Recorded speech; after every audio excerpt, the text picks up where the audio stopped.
Radio Sports on the Hill podcast. Hashtag DC Sports Without the Politics with Carol and Robbie on True Radio Network.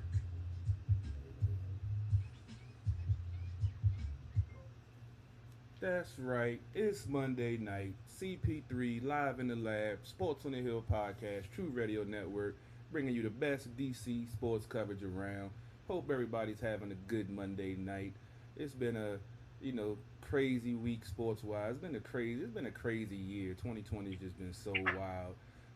Today, we got another action-packed field show. We covering everything from Nationals, Capitals, NBA playoffs. We even gonna bring some MLS. We gonna even talk a little bit of WNBA like we talked about last week. We haven't covered the Mystics. They're having a rough season this year, and we're gonna just give a quick breakdown towards the end of the show. But we got a lot going on.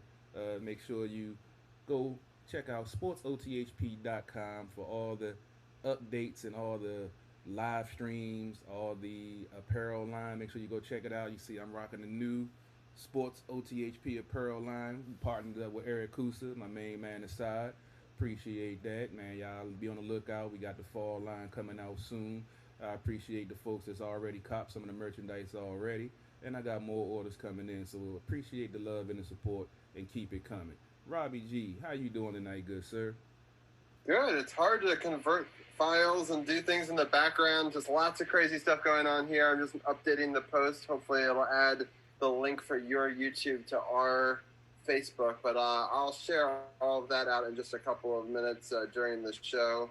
But yeah, it's good. It's a good night. It's unfortunate that we're going to have to break down the Capitals, which we will have to talk about. There's a bunch of news and notes that I'm going to break down first before we get into that.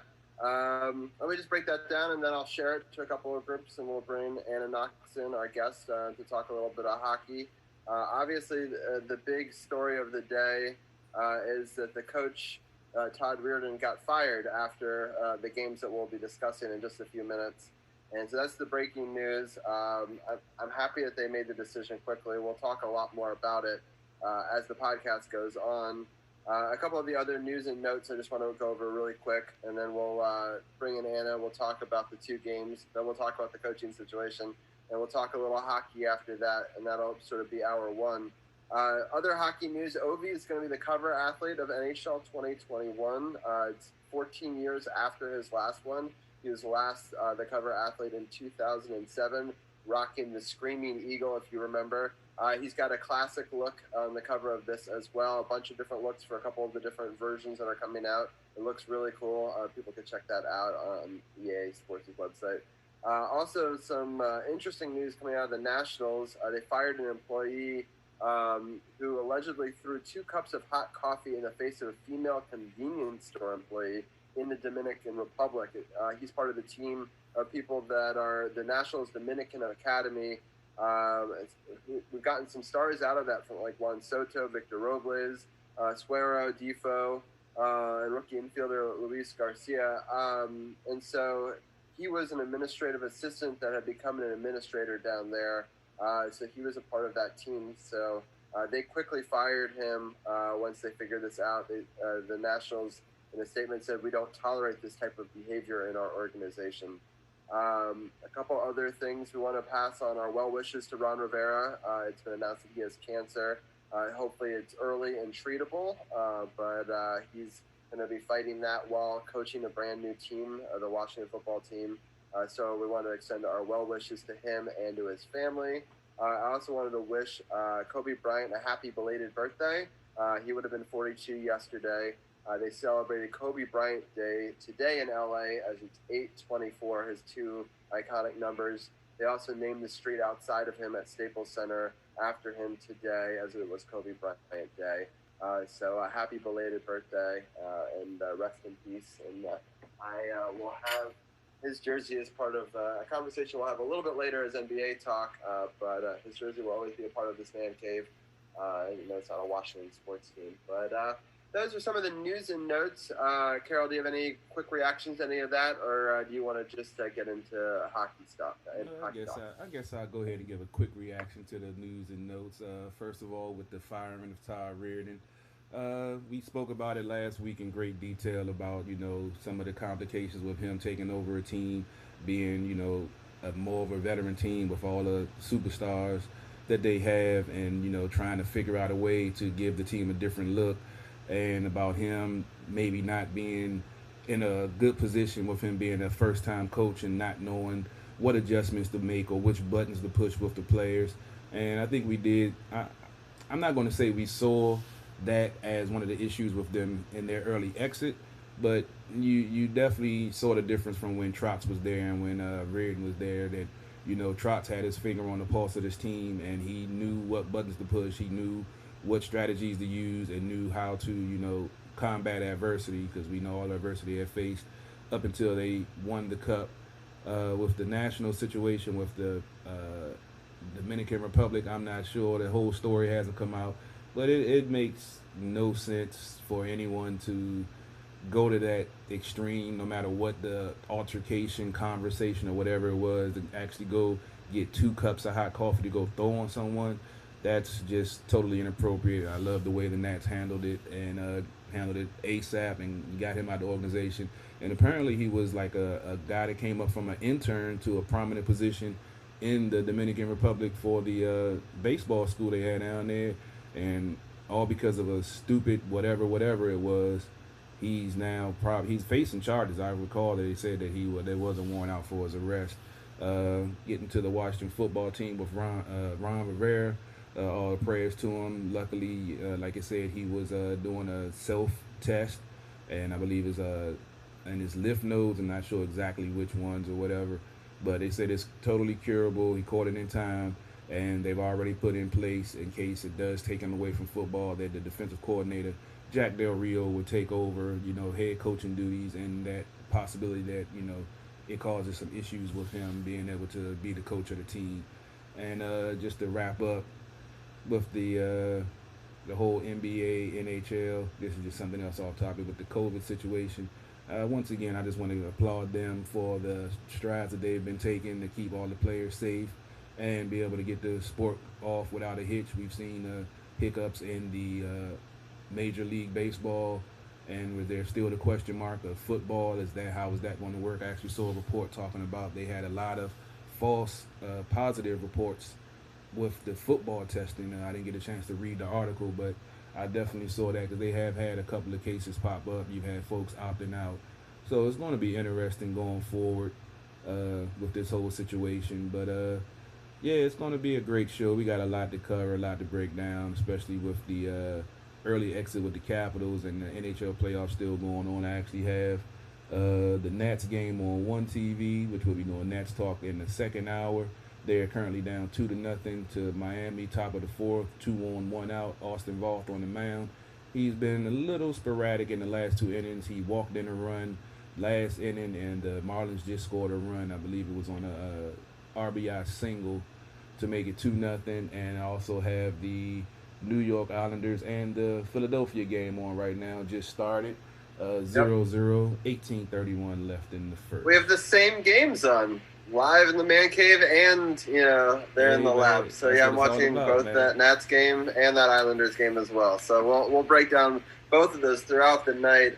We'll definitely talk a little general NHL as sort of the second half of this half an hour. But let's bring in Anna Knox in now, and we can break down these last 2 games for the Washington Capitals. I know last week we didn't break down the 3 losses. This week I kind of wanted to break down each of these games because they're so different, but they're so important to the story of why we no longer have a coach that we just were breaking at the beginning of our show. Not breaking because it happened yesterday, but in the podcast world, that's breaking news, right? So it's good. It's good for you to be with us here tonight. I'm excited to have this conversation. I know that you and Gil, I'm sure, had an interesting conversation last night about it as well. But how are you doing tonight? I'm doing well. I'm coming off of a very short beach vacation, and it's exactly what I needed to kind of recharge the batteries. I was hoping to, be relaxing on the beach with beers and having a good time and saying, okay, I'm going to watch the Caps and no worries and everything's going to be okay. And that didn't happen. And here we are. For sure. And if people want to ask questions, again, we shared it. We got live on YouTube. You can ask Carol some questions, and live on Facebook. We're doing the producer feed, so we're doing it 2 different ways tonight. But yeah, let's just get into that first game, the one that was the win, the one that I'm super happy we didn't get swept by, because as bad as this was, it would have been worse if we were swept.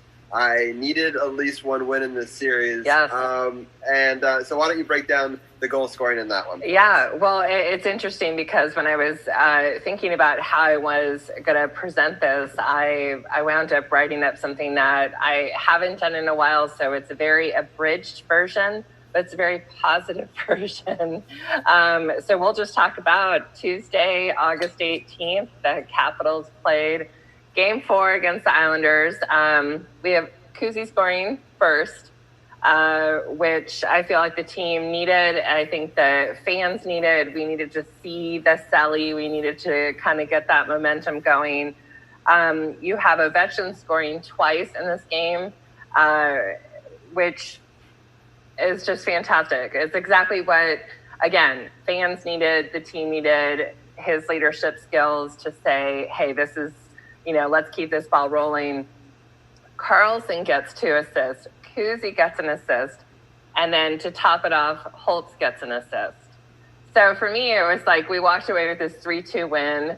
And what I loved about it, totally, yay. Yeah, exactly. What I loved about it was they looked like they were having a good time. Not like they just looked so much more relaxed on the ice.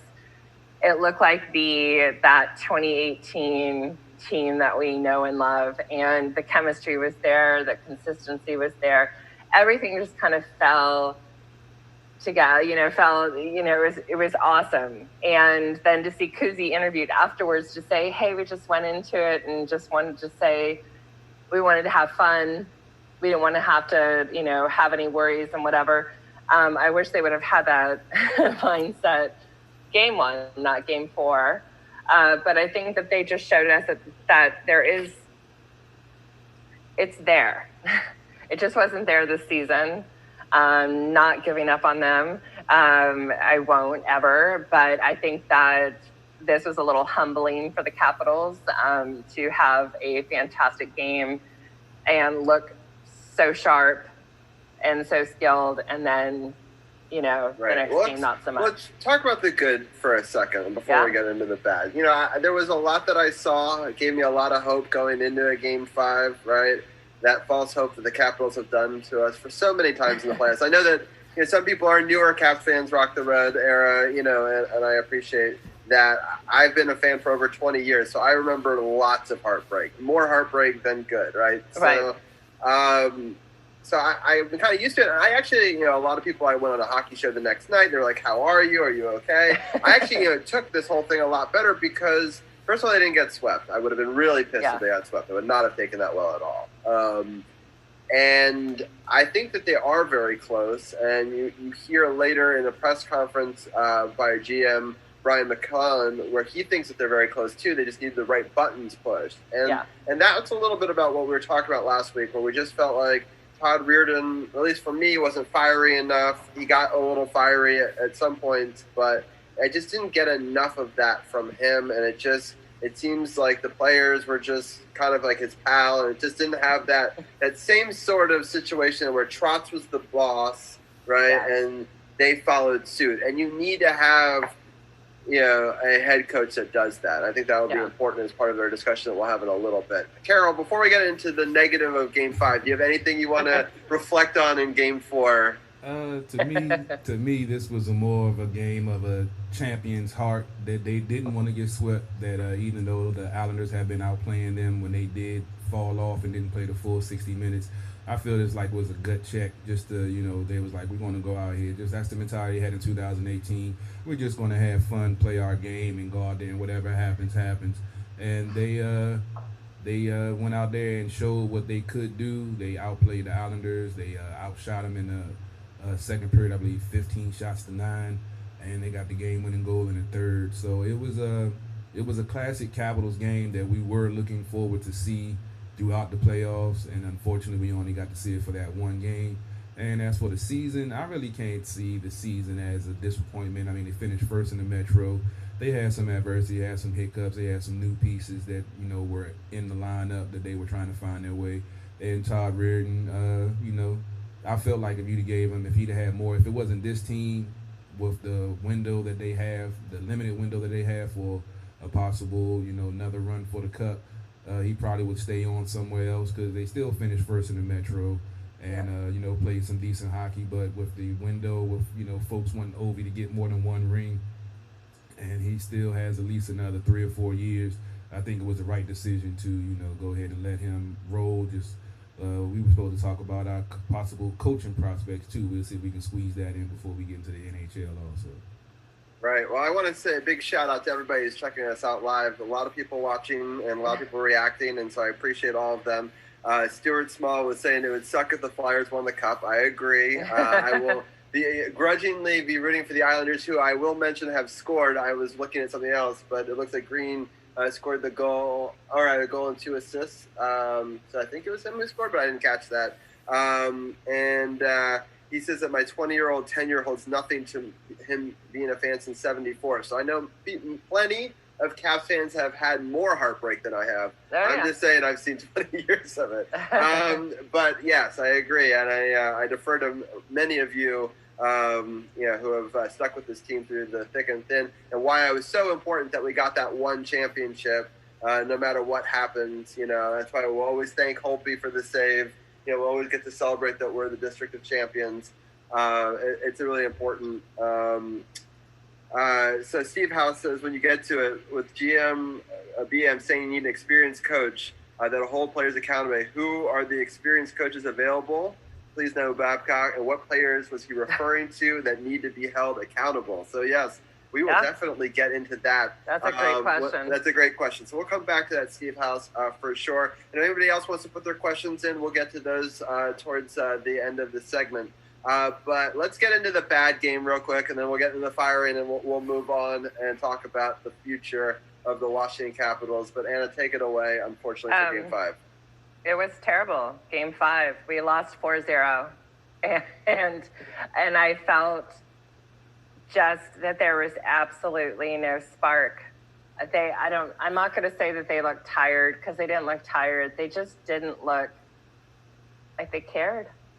I felt the previous game that we were seeing that romance kind of like, oh, we're all into it, and the teammates and everyone was for each other. And this just felt off. It just really, from the beginning, from that puck drop, I just had a feeling, and like I said, I was took a little vacation down in North Carolina, and I'm like, what could bother me? I'm on the beach. This is great.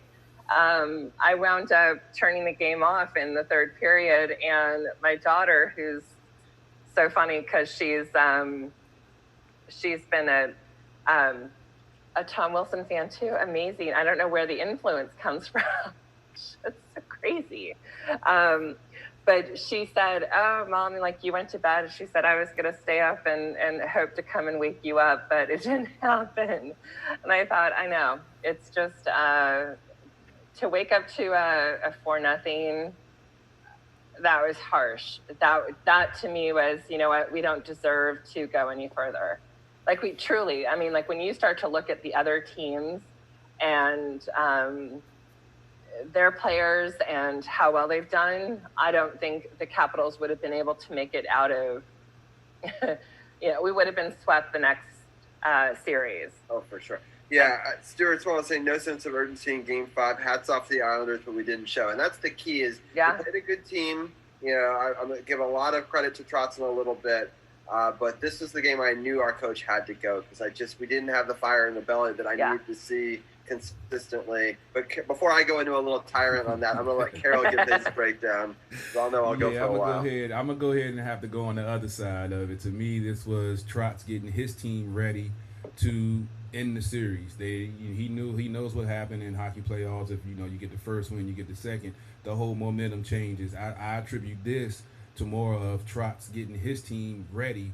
And we spoke about it last week with the youth and the speed and the defense that they play. We've seen Trotz's defense with the Capitals, and we saw how stifling it was with the mix of veterans and the mix of youngsters that they had in that championship run. Now you have a team that's fast, that can score, and when they do get a lead, they stifle you. They take away time and space, and I feel like it might have been Reardon didn't have them up for the game, but I attribute it more to Trotz had his team ready to basically put his foot on the Capitals' neck and get them out of there so they could advance to the next round. 4-0 shutout is never a good thing, especially in an elimination game. But, I mean, like I said, it might be a wake-up call. It might be whatever you want to call it. But with this whole crazy season and with the COVID and all of that, the bubble and all of that, I'm not really too pissed off like most folks are. I'm just there's still opportunity. We all know what's going into the 2021 season, how that's going to play out. But this team still has talent. This team still, unfortunately, has a question mark at goalie with Hobie's contract being up. I know McLennan mentioned that a little bit. I didn't get a chance to check out the video Robbie posted. I was trying to, but I didn't. I did catch a couple of snippets. So it's definitely going to be interesting off season and going into the next season. But I'm not really going to say I was down on the Capitals for their effort. I just feel like the Islanders were up for the game and just were executing better, and we saw that throughout the whole series. Yeah, for sure. People are already putting in their picks for who they want in the coach. We'll definitely get into that in the next segment. The people are supporting Lavi as long as it's not Babcock. Why or do people Bruce hate Bouge. Babcock? Why do Okay, we'll get into that. He's a jerk. Yeah, but, I mean, he was doing some crazy kind of like him. I don't know. He was borderline hazing. I don't know. It's just I don't like the culture that he brings. That's not necessarily what I want in. I get he's a winner. I don't know if I trust it. No. But anyway, I get it. No Bruce Boudreau. I will talk in a few minutes about why I kind of like Bruce. I like Gabby, but I understand that he's not for everybody. But we'll get into that in a few minutes for sure. But into this discussion, I agree. Trotz had them ready. He was prepared. He knew the deal. We knew that they made some adjustments in Game 4, but we knew that they were going to bring it more. And it's not just making adjustments one time in the playoffs. The reason Todd Reardon needed to go is he needs to keep on making adjustments. What wasn't working in the first period, then he needs to figure out what's going to make it work.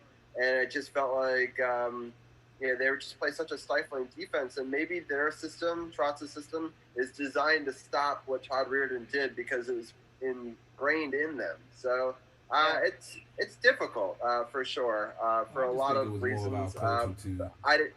What was that? It was more about coaching too. Trotz knows Reardon, and like you said, with the adjustments, he knows how his brain works. He knows that he basically was learning under him, so he basically knew what to do to cause him issues that he wouldn't know what to do in certain situations. So to me, I know Trotz, he probably cracked him a good old OE like he did in the Capitol. I still love that when he cracked the bottle of OE. I'm like, Trotz drinking some malt liquor. I'm like, wow, this is crazy. But I guarantee he probably cracked the bottle, and him and Varlamov probably was sitting back after that game, did a nice little toast or whatever. It's like, yeah, we showed those guys, they let us go early. They got their cup, but they miss us now.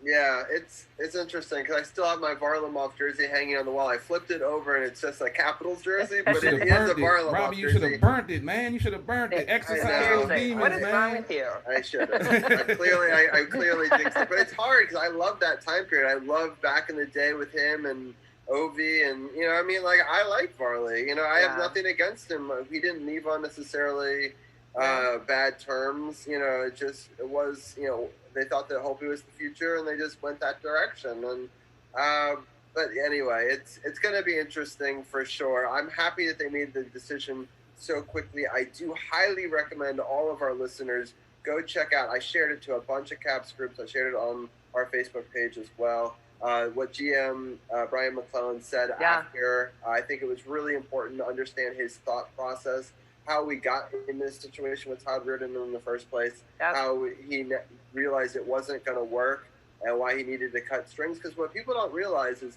it's going to go very fast here. It's going to go end of season, then ideally it's draft and free agency, and then right to the next season in December, which is just, it's a very condensed period of time.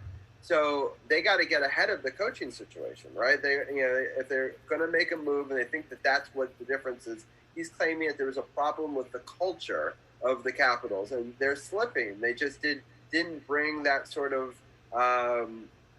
work ethic every single game that they did in 2018, where it's just agree.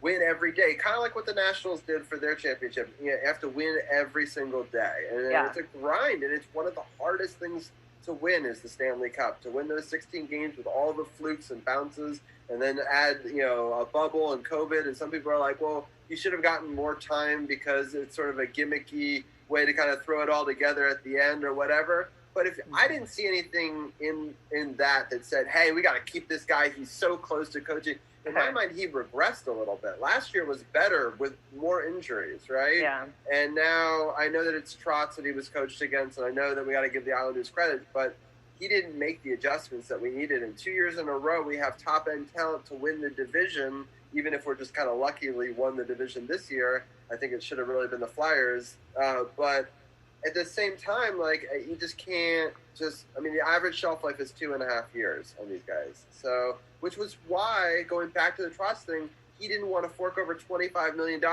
have the Trotz thing blow up in his face 2 years down the road. He didn't win anymore. He's, 2 second-round exits, from Trotz, and then we're back to where we were, and then he owes that guy another, $15 million, and then he has to pick up another, so I get it. It's $25 million is a lot of money. It's a lot of money, and you have to consider that, Trotz wasn't a new coach coming to the Capitals, and everyone was like, oh, rookie coach, and all of a sudden he just took him the Stanley Cup.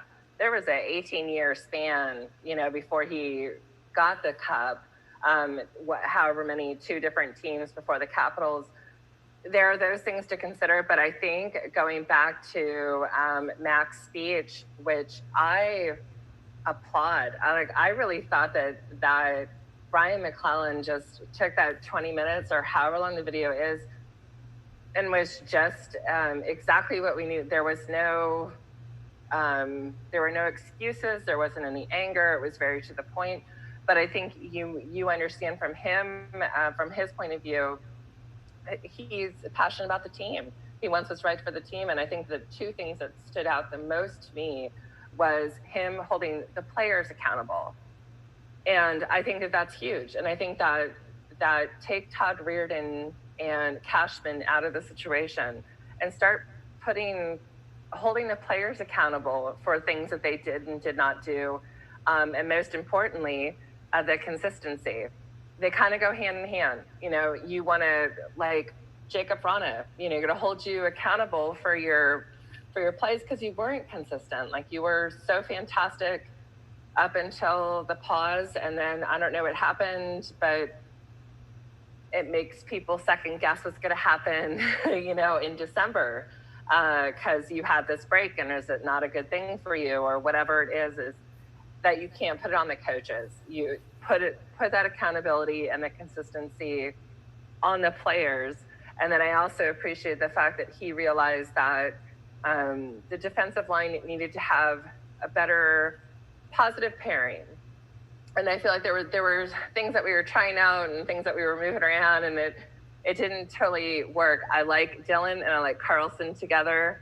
I'm not an Orlov fan, but because he's so inconsistent. Gudas, I think we're out. I still feel like Kempney has a place, but I know other people don't. I just feel like he spoke about the team very truthfully, didn't sugarcoat anything, said, they'll kind of do whatever they can to keep Holtz, but we know it's kind of at stake, and we know what everybody wants. He spoke about Sammy and the injuries. So there wasn't any sugarcoating. And I appreciate that, because there could have been a lot of, I don't know. I could do a lot of nothing answers. Exactly. I totally agree. But Carol, I'll let you have. Sorry, Carol. No, you good. You good. You said a lot of key things, but I have to disagree with the assessment of Trotz, saying he had 18 years and then he got a cup and boom, boom, boom. You remember he spent 15 years in Nashville with no offense. He had solid defense and solid goaltending, but they never had offense. So when he came to the Capitals, yes, it took him 3 years to get to the pinnacle, but he had the goaltending, he had the offense, but he didn't have the defense. And unfortunately, it took them 3 years to buy in to the type of defense, and then we saw that run they went on. I just think that Reardon couldn't get the guys to buy in to his style of play. That's why I say they should have kept Trotz. 5 years, $25 million ain't shit. Babcock's still getting almost $30 million from when he got fired from Toronto on that $50 million deal. So if they had to bite $15 million, I'm not really tripping off of that. That's why I say it was a bad. I didn't check out the video, but I hope McLennan took some onus on not signing Trotz to that 5-year contract, because then he knew how to push the buttons on his team. He had the pulse of his team, and he had the team buy in. This was the same team that we saw, not the same team, but the similar foundation of this team. And like you mentioned, Orlov, inconsistent. That playoff run, Trotz had that man playing some good hockey. Remember, I'm not an Orlov fan either, but I gave him congrats, and, that he stepped up in that season. That's what a good coach does, pushes the buttons of the team at the right time. And I feel like McLennan should take some onus on not re-signing Trotz.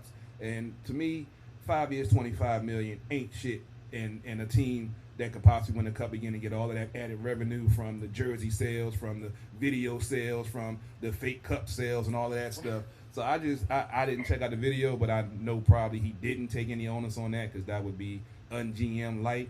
But I just think Trotz would have had this team in a better position to win 2 out of 3 cups, or maybe 3 out of 5, or whatever it was, if he'd have stuck around.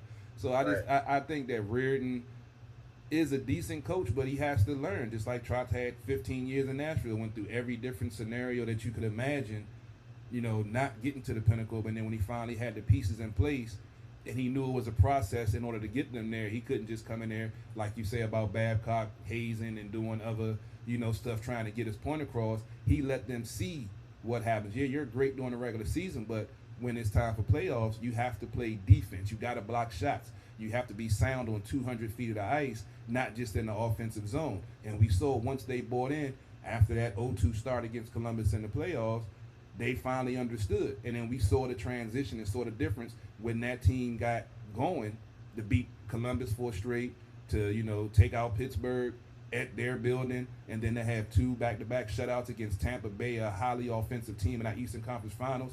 And then it could have been a sweep in a Stanley Cup if it wasn't for that cross-check by Reeves in Game 1 that gave the Vegas the win.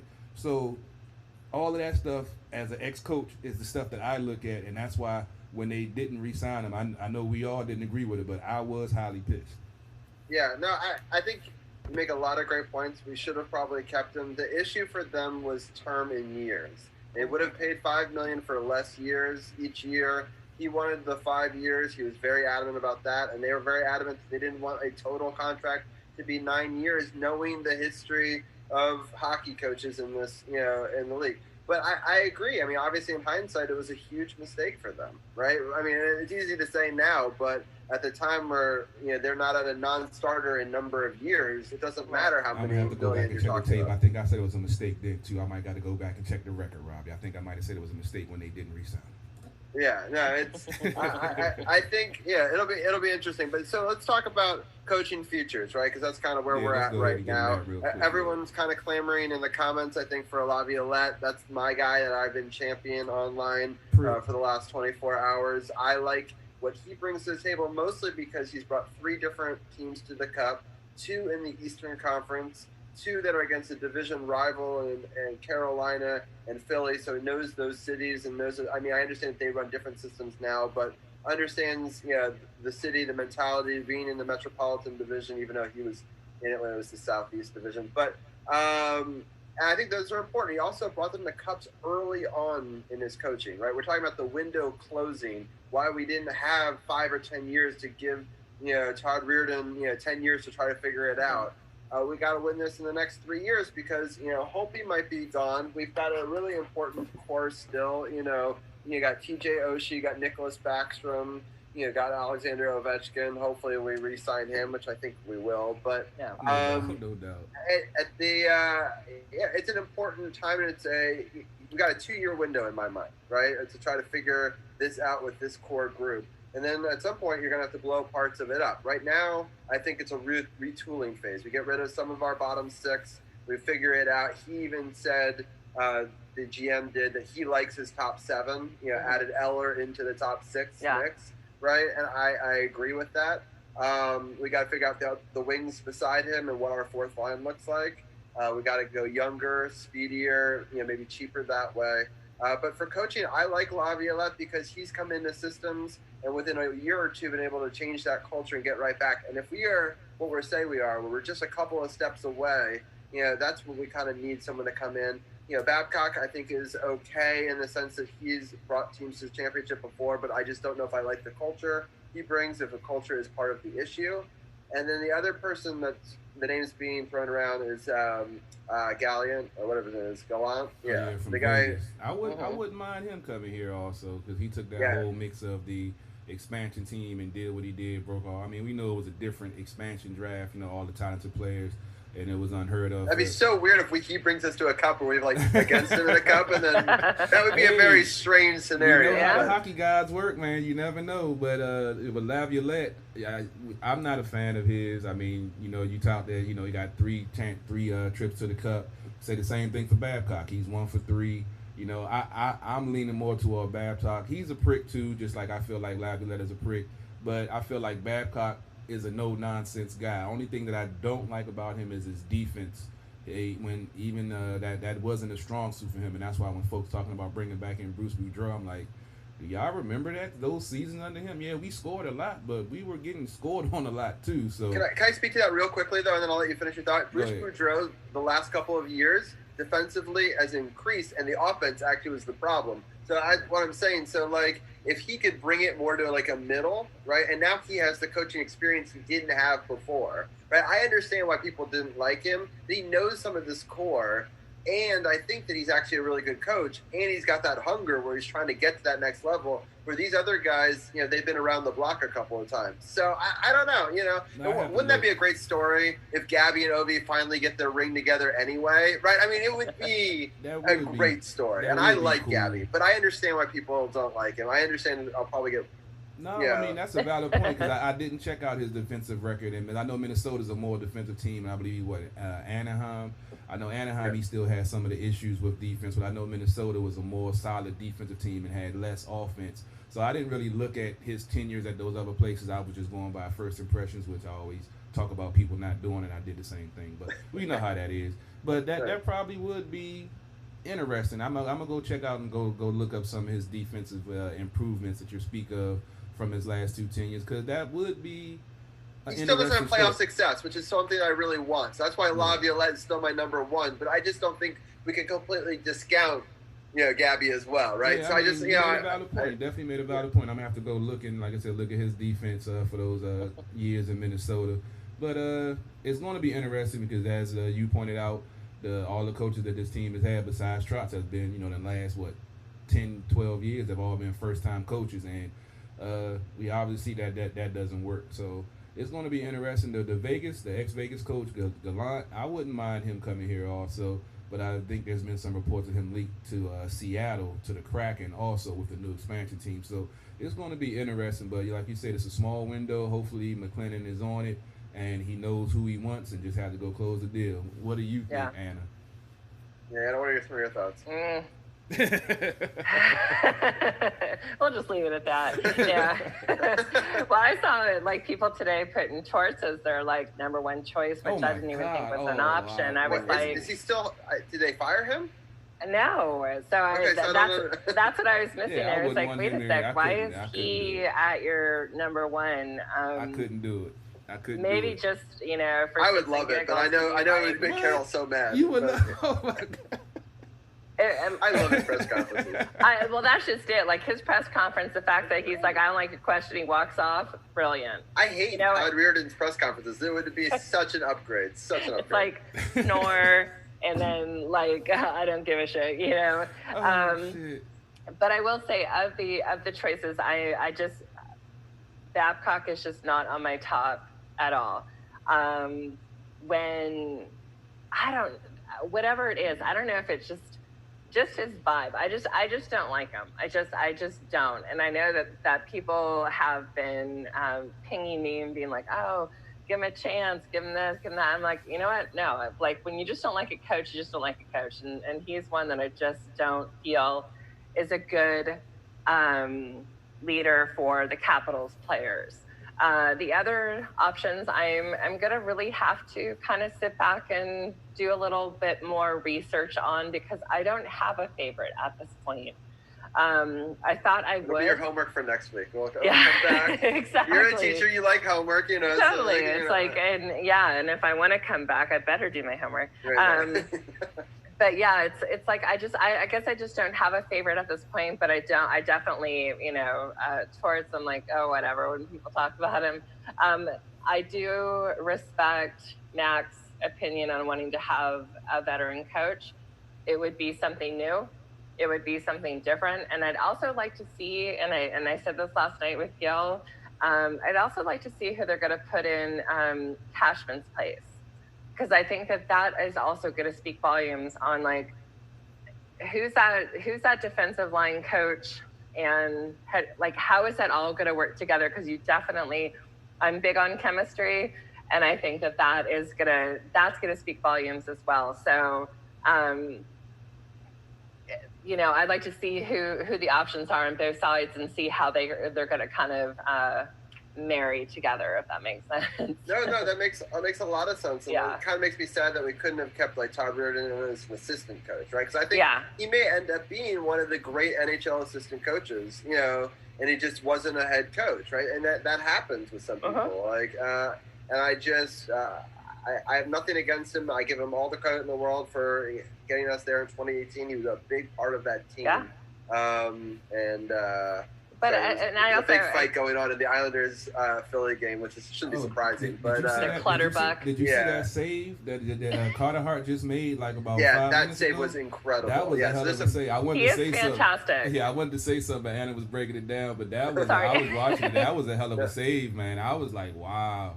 Yeah, I have to say this Islanders Philly game is much better than the 7-0 Nats game that we're probably not going to try to talk about. I was going to do a game break, but after that last inning, I was like, I'm going to just go ahead and leave it alone. Yeah, that's going to the smallest TV in my room. Right. So just you know, baby monitor. Exactly. So, but no, I think that's good. I think for me, I definitely like as we were talking about, you need to have a coach who has been there before. And that's why I like Laviolette, because in just a couple of years, he's able to take a team, you know, into that championship window within 2 years, which is the timetable he's got to do it again. And he's done it 3 times. For me, it speaks for itself in some ways. And I think I've always had a lot of respect for him on other teams. I know that Carol thinks he's a prick. I mean, almost all these NHL coaches are kind of pricks, you know?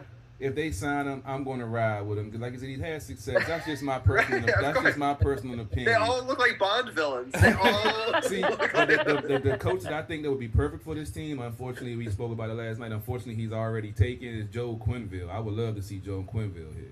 Right. Yeah. No, it's another interesting character. I think it's all going to be so up in the air. And I will say, so Carol, I know that you haven't seen McClellan's his interview, but I will say the one thing that I appreciated about him speaking about Reardon was, of course, he's not going to throw him under the bus because there was no reason to, but that he truly felt like, and this is what I've been kind of going in the like pro Reardon end of things, was he wanted to see a team who had won the Stanley Cup for the first time in forever, and the coach, he was the assistant coach during that time, and then it would be a good transition for him to still be with that team, and they all had just high hopes that Todd Reardon could be head coach because everyone was familiar with him. And as Gil said, he felt like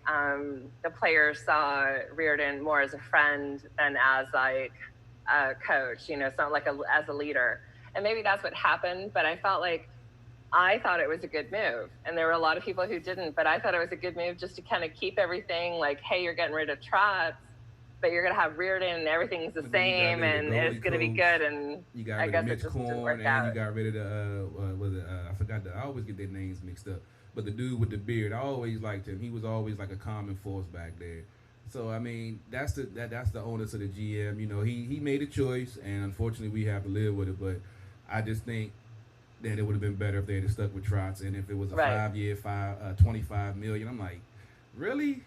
$5 million a year is what made you say, nah? I'm like, I'm not really feeling that. But McClendon, I take my hat off to him because he was able to come in and put the team in a position to get the cup. So I'm not going to hate on him because we know about the previous guy that was he was directed to try to lower the money. I just got to put this one fact out there because I think it might change your opinion a little bit. So at the time when the question of $25 million is up on the board, they have to do renovations to a 20-year-old building. That's going to be very expensive.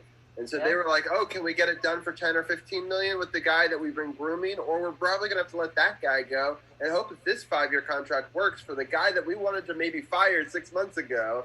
And, just kind of ride with it. And it's like, it's a tough decision, especially with the purses. 25 million, it's easy for us to be like, throw it at him. But if you have to be building a new building and renovations and all these costs that are real costs that we don't have to deal with. We just want to be whatever the cause, whatever he wants. He's great. Leontis got 3 championships in 3 years from the Valor, the Mystics, and the Capitals. I'm not going to weep a tear for him having to put out some money all of a sudden. I'm sorry.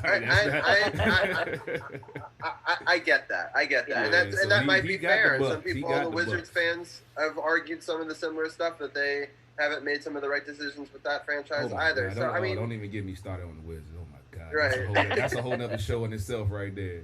Right, but at the same time, I think with all the data they had at the time, this was sort of the right decision. But in hindsight, it was the wrong decision. But that happens. Right. In business. Definitely. And he admitted that he wishes that they could have come to terms on a shorter term deal. But he couldn't get to 5 years, and he was directed not to by his boss. And that's kind of where he's at. Like if he was told we can't afford to do that for more than 3 years. All right. That's where I'm going to end it on this so we can get to the NHL playoffs. So we can do that wrap up.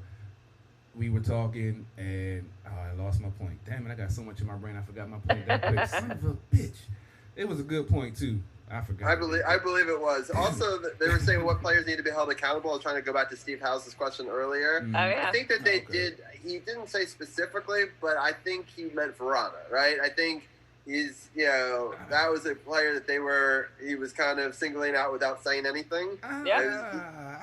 I hope 6. Not, because the last 2 seasons we've seen this kid step up each year. In the regular season. In the postseason, his numbers are horrible. Yeah, but you got to look at where he is on that lineup with the talent that they had.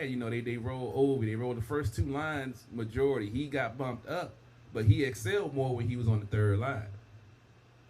Right, I understand. So, but then they need to figure out what the second line winger is, right? So, I mean, either way, if he's playing on the 3rd line and that works and that's fine, he wants to play with Eller, that's great. Then we still need to figure out with the money that we're not going to be spending on Holtby, who's our second line winger, then?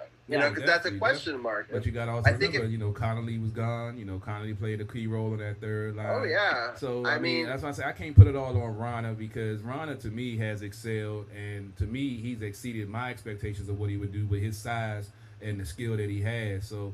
I hope he wasn't speaking about Ron. No, it was more of a general statement that some of the veterans have to, step up. And he's going to be able to move some of the bottom 6, but he's not touching the top 7. So the top 7 have to perform, right? Yeah, so I mean, that's that's what it comes down to, and they didn't. I mean, other than Ovechkin 5-on-5, we had nothing.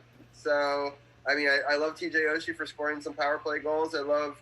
Kuzi trying to, get a couple of things going, but 1 or 2 goals isn't enough from him either. No. And it's just, it's difficult. It's, they needed to produce more, and I agree with you. The fact that we don't have someone like a Jay Beagle, we need that 4th line You know, I miss we're Beagle. missing I a miss lot Beagle. of key components on those third and fourth lines. You got to remember some just gritty goals in that 2018 campaign that happened, and That's what we didn't it's see. just We didn't see a lot of chaos at the front of the net. That's one thing that we didn't see under Reader. We didn't see them crashing down as aggressive as they were before, and they were forcing pucks in there and whacking and going 5-6 shots in a enclosed area, and then you get that bounce that it goes in. So that's one thing that we did see lacking. I feel we saw lacking under Reader's direction. Right. So I think a bunch of players were missing in the bottom six. I think people say this is the same team as 2018. It wasn't, especially. You lose like a Niskanen and Orpik, and I get that they're getting older and their contracts, we had to move them, and you have to make some moves. I forgot about Niskanen too. I forgot about Niskanen. Yeah, he was definitely crucial in that run too. Yeah, I didn't like that we didn't re-sign him. Right. Well, we did, and then we traded him. Oh yeah, that's right. They traded him for Gudis. That's right. Gudis. Yeah. Right, because that's a salary dump. Yeah, move, salary right? dump. And then also it's a 1-year deal, so now we get rid of Gudis, and then stuff comes off the cap, for future years. So I understand you have to make these moves. When you win a championship, you don't get to keep everybody, and that's just kind of like what happens, unless you're the Patriots somehow, which I don't understand. But well, they retool as well. But anyway, let's get into some NHL talk. Since we've used up almost all of our NHL talk time, so we're gonna just I'm gonna just quickly go through the what happened with those series, and then just quickly what we're doing in the series right now. But when we last left off, we knew most of how things were going, but Montreal ended up losing to Philadelphia. No surprise there, although they put up a good fight. Tampa Bay beat Columbus 4-1. We talked about that crazy overtime game last week. But other than that, Tampa Bay kind of took care of business. The only upset on the eastern side, unfortunately, were the Capitals to the Islanders that we've talked about. Boston beating Carolina was a little bit surprising, especially with their goalie leaving the bubble and all that that happened. But they look pretty good, and in fact, they're up 1-0 on Tampa Bay in their next round. Halak had a sick game last night. Right, yeah, he's been great, and we know what Halak can do in the playoffs. We're not going to talk about that. We're not going to talk about that, Robbie. We still got to leave the scab on that one. We still heard from years ago, man. We only got to talk about Halak. I was there. I still hate him for that series.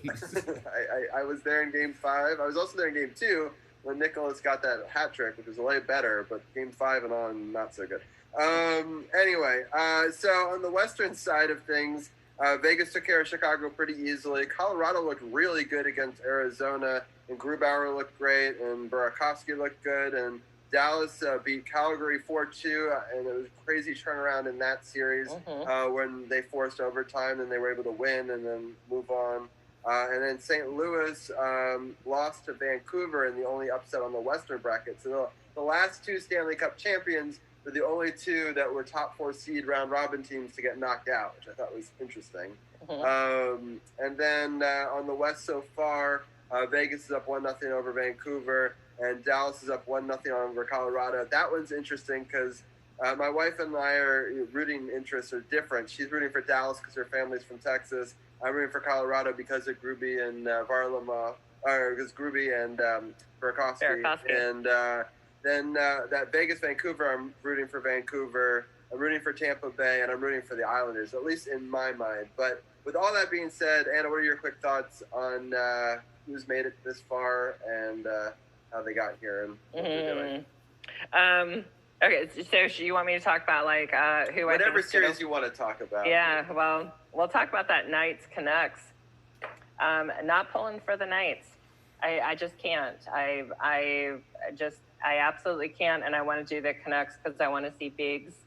I think it's time. I think that I'd like to see a team that plays true 60 minutes of hockey and isn't dirty. Let's just leave it at that. I'm never been impressed. You're not going to ever get me on the Knights bandwagon because I just don't feel like they play true hockey. I feel like there's just too many dirty things going on. Plus, they go ahead and bench Marc-Andre Fleury. So I think that there's little scandal. Wow. Yeah. I was shocked. I can't believe that made a comment. I just, agents never should be making comments in the middle of a playoff. I missed that. Fill me in. Okay. So Andre Fleury gets benched, right? And they've had a goalie controversy for a while. It's not just like a playoff thing. Both goalies are going good. His agent basically smack talks and be like, "What the hell's going on?" And the media spin, and everyone takes like, "Oh my God, the agent said something," and it becomes a distraction just because the agent said anything, right? Yeah. And, there was like a picture along with this tweet of like Marc-Andre Fleury like falling down with like a knife in his back that says like Golden Knights. Like they just completely backstabbed him and that they're just out, to kill. So a lot of negative vibes on the goalie end, but wow, I did not see that coming. Oh yeah, I did see something about Andre, about him telling his agent to take down some tweet or something. I think I did see that the other day. Yeah, wow. The agent, he was worried about his money. He's like, don't he get a bonus for being a winning goalie? Put him back in. I need my money. So I mean, there's a good chance he'll be benched the rest of the series. I mean, it's just like. So who's their other goalie? What's his name? He's good though. He's been their goalie for most of, like off and on for a lot of the season. Hold on. I didn't write his name down. Subban was there last year. PK's younger brother. Who was their backup this year? Robin Leonard. Oh yeah. He did have a hell of a season last year. I forgot where he was at, but he made a Linier, isn't it? Leonard or Linier. Linier. Yeah, he had a hell of a season last year because I think he wasn't having a good year the year before, but last year he came on big. I can't remember what team he played for, and I didn't even know he was the Vegas. Oh wow, now I understand. Now I understand. Okay, that makes sense. So there's like a they. And I think the Golden Knights statement, whether it was a coach or whomever else, was like, listen, when you look at the stats, you pick who has the better stats going into the the next series. Like you go with your best player, your best goalie, your best whatever, and that's just how it worked out. They didn't choose it over like personality or experience or anything. They just specifically looked at the stats, and Fleury's benched. And then the agent goes and does this, and it's not going to work in his favor. Unfortunately, it kind of makes him look like a bitch, but whatever. So it's like, sorry, he's got a ton of talent, but you have somebody that's better, so that's who you're going to play.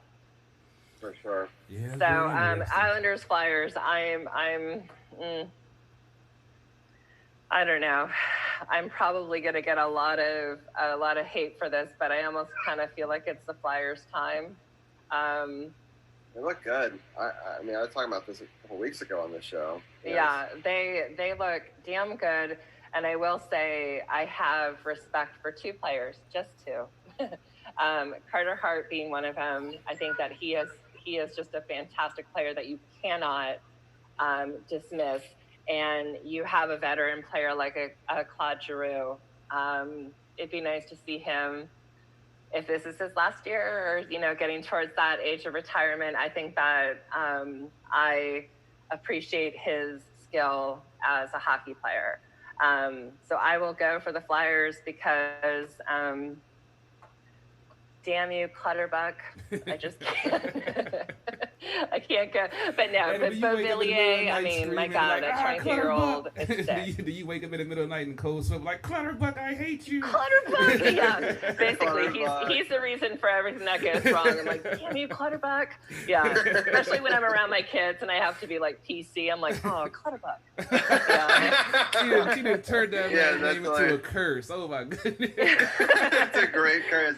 So, yeah, that's interesting. I could never pull for Philly. I have a good friend of mine who's actually my best man at my wedding. He's a diehard Flyers fan. And we've always given each other jabs forever. And I even, back when I was in college, was that 2008 run where we won Game 6. I was in Philly. Right. We won. I was very excited. It's the only road win I've ever seen. Right. And I had to, basically hide, as I left. Right. And then we ended up losing Game 7 at home, which was but it gave me so much shit after that. So I forever am gonna always root, and plus Trotz, and plus I think it would be sad for our team, but I'd be great for him if he could win another cup, right? Yeah.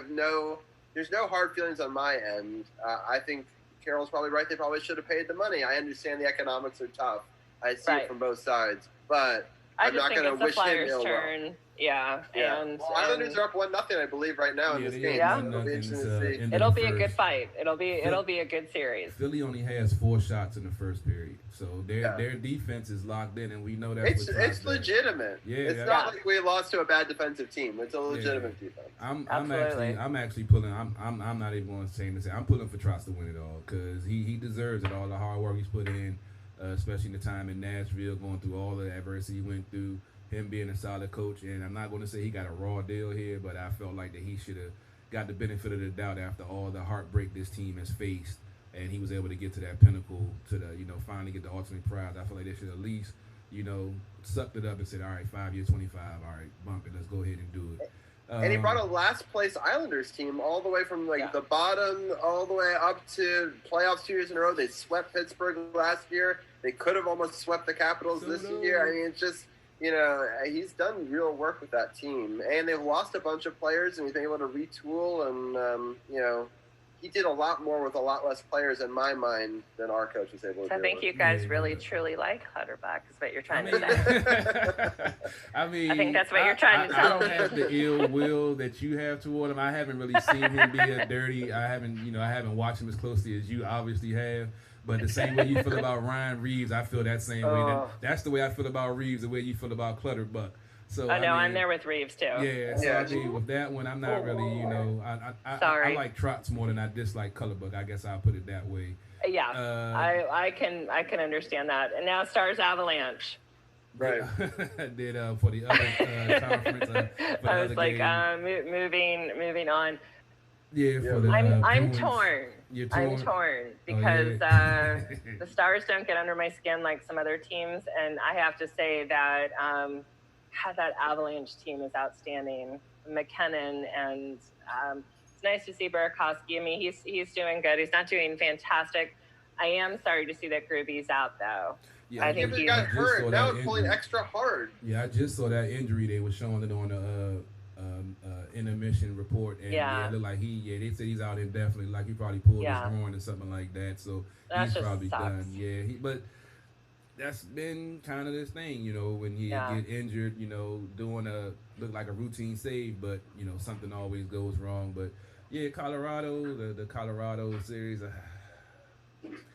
I don't like Dallas because Dallas always beats the Capitals somehow.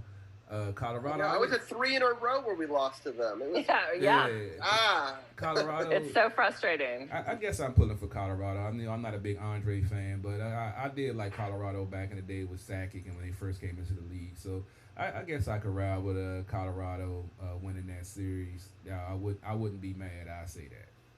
Right. All right. Well, I think that we could probably wrap it up right around there. Anna's been gracious to say that she might join us next week. We're going to switch it up. So about this time next week, we're going to have a little hockey talk segment just to recap how these 4 rounds are going. So it'll be a quicker segment, probably like 20 minutes.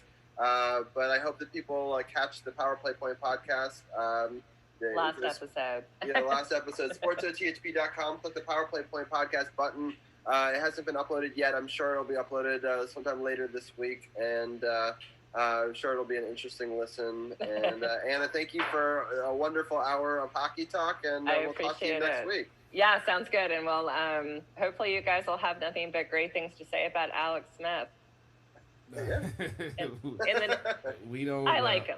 I mean, I like I said, I don't have anything bad to say about him at all. I just didn't. In my opinion, I didn't think he would play another snap of professional ball. The fact that he's I didn't either. Yeah, the fact that he's out there practice throwing the ball and working with the wide receivers. If he actually gets into, I said this last week and I said this on at the bar radio. If that man actually gets into a game and plays quarterback, I will eat my words, and I will. If I see him, I will shake his hand. He is the most courageous athlete and most willful person I've ever known in existence. For him to come back from an injury that horrific. 100%. And like I just happened to hear today on the news that the team was playing in Ashburn, and I was like, and they're like, and Alex Smith is on the field. Oh, he looks good. He's this. I thought that is, to me, that's just so great, and I just want nothing best for that guy. Like, he's just fantastic. So hopefully positive things will come out of your DC football segment. Sounds good. You know, But I'll talk to you. I'll talk to you guys next week. I have no hate for Alex Smith in my heart at all. Good. Clutterbuck, it's a whole other story. All right, I'll talk to you guys next week. All right, thank you. Bye.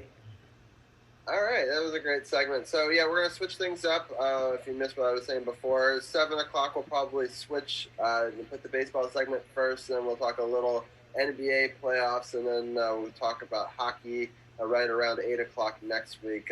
This week we're going to talk about an up-and-down week for the Nationals. We're going to bring in Brian Brennan and Arun, and they'll join us, and we'll talk about at least the Nats are making this game a little closer. It's 7-3 now, but I just want to say welcome to the show, Brian. How are you doing? Hey, how's it going? Thanks for having me on. Definitely, it's good. What's going on, B? What's up, man? And Arun, how are you doing? Not bad. I'm just having trouble setting up my webcam, but just go right ahead. The ghost of Arun is in the building. Yes, we have the voice of Arun. That's the important thing. Sounds good. All right. Well, while Arun figures out web camera technology, although I saw you for a second, that's why I was like, and then you went away. So who knows? Let's take it back a week. Carol, we talked about how they had to have a winning record through this week. A couple of games didn't happen, but it was definitely up and down. It wasn't quite as good as we had hoped, but not as bad as we could have feared. Why don't you start breaking down the games that were for the Nationals? Yeah, it was a NL East week with the Braves and the Marlins. They were on the road against the Braves. They're currently playing the Marlins in the 5-game series we spoke about last week with some makeup games from when the Marlins got diagnosed with the COVID and the Nats didn't want to go down there. But let's get into the series with the Braves. If you're checking out my feed, you'll see the Braves scores up on there. I'm on YouTube. We're not going to talk about the other stuff. We'll just leave that alone. But the first game of the series was an unfortunate 7-6 loss, where the Braves came back in the bottom of the ninth with a walk-off to win the game 7-6. The Nationals looked pretty much in control of this game, and for the most part, they were up. Like I said, they were up. 6-2? 6-2? 6-3, I think. 6-3. Yeah. And then unfortunately, Hudson came in and he wasn't at his best that day. And he gave up 4 runs in the bottom of the ninth for the Braves with a Swanson. What is it? Darby or something? Dansby Swanson. Dansby, I can't stand. He's a great player. That's why I can't stand him. So I never get his name right. He's definitely a 5-tool player. But he walked off. I didn't like their celebration. I don't know if you guys saw the celebration. I feel like they were mocking Juan Soto on that celebration for the walk-off, the way he, when he hits the home run, he, raises his hands to the sky and claps. I feel like they were, kind of taunting him with that one. But Will Smith took the loss. He went an inning in the third, giving up 1 hit, 1 earned run. For the Braves, Will Smith took the win, which put him at 2-0. He went an inning in the third, giving up only 1 hit, 1 earned run with 2 strikeouts. Unfortunately, Daniel Hudson took the loss. That puts him at 1-2. He only lasted 2/3 of an inning, giving up 3 hits with 4 earned runs and a strikeout. Luis Garcia, we got to talk about him a little bit. This second baseman is playing his butt off. I just saw a stat they had up that he's hitting like 357 for the time that he's been up, and he's like that. That's like the second highest average of a second baseman that's under the age of 20 in the MLB, so far. So this kid is definitely looking very, very major league like, and they said that Soto has taken him under his wing, and he's actually even taken some of Soto's approach, his two strike approach at the plate. That's why he's excelling and doing what he's doing. But let's get on to the good game where the Nats actually won game 2. I'll get your guys' breakdown after I run down this other game. Because the last game was unfortunately postponed and rained out.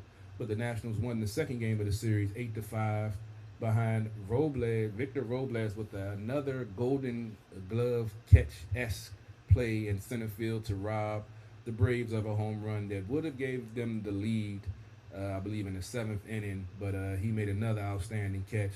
This was another game where the Nats looked like they were the team of old. Put up 4 runs in the 5th. And the good thing about Hudson is he got to come in the next day after giving up a 3-run lead with in the situation. He came in and had a 1-2-3 inning in the bottom of the ninth to shut the door on the Braves to give the Nats the 8-5 win. Wander Swirl took earned the win. I put him at 1-0. He went 1 inning, giving up 1 hit, no runs with 2 strikeouts. For Atlanta, Tyler Matzik took the loss. That puts him at 2-2. He went an inning, only went a third of an inning, giving up 6 hits, 4 earned runs, and 1 strikeout. And as I mentioned, Daniel Hudson earned his 5th save of the season, going 1 inning, clean inning, no hits, no runs, with 2 strikeouts. This was a classic Nats game. They batted around. They took advantage. They got 17 hits that game. Unfortunately, had 2 errors also, but the Braves had 3. So this was a good win for the team, especially with the Braves in the division. But they just have to get more consistent. Rune, I'll go to you first on this 2 out of 3 game series that they had against the Braves. What was your take on this on game 1 and game 2? Yeah, the first game, Luis Garcia, he hit a home run, which was nice. He's like the youngest player in major leagues right now. And that Soto back and forth, apparently it started when Will Smith, the pitcher, told him to I forgot move away from the batting area before the inning started. And that was start that back and forth. But you could be right that may feel like revenge on the Braves' mind and out in the ninth. But Hudson, more importantly, he needs to get it done when you have a 6-3 lead. Yeah.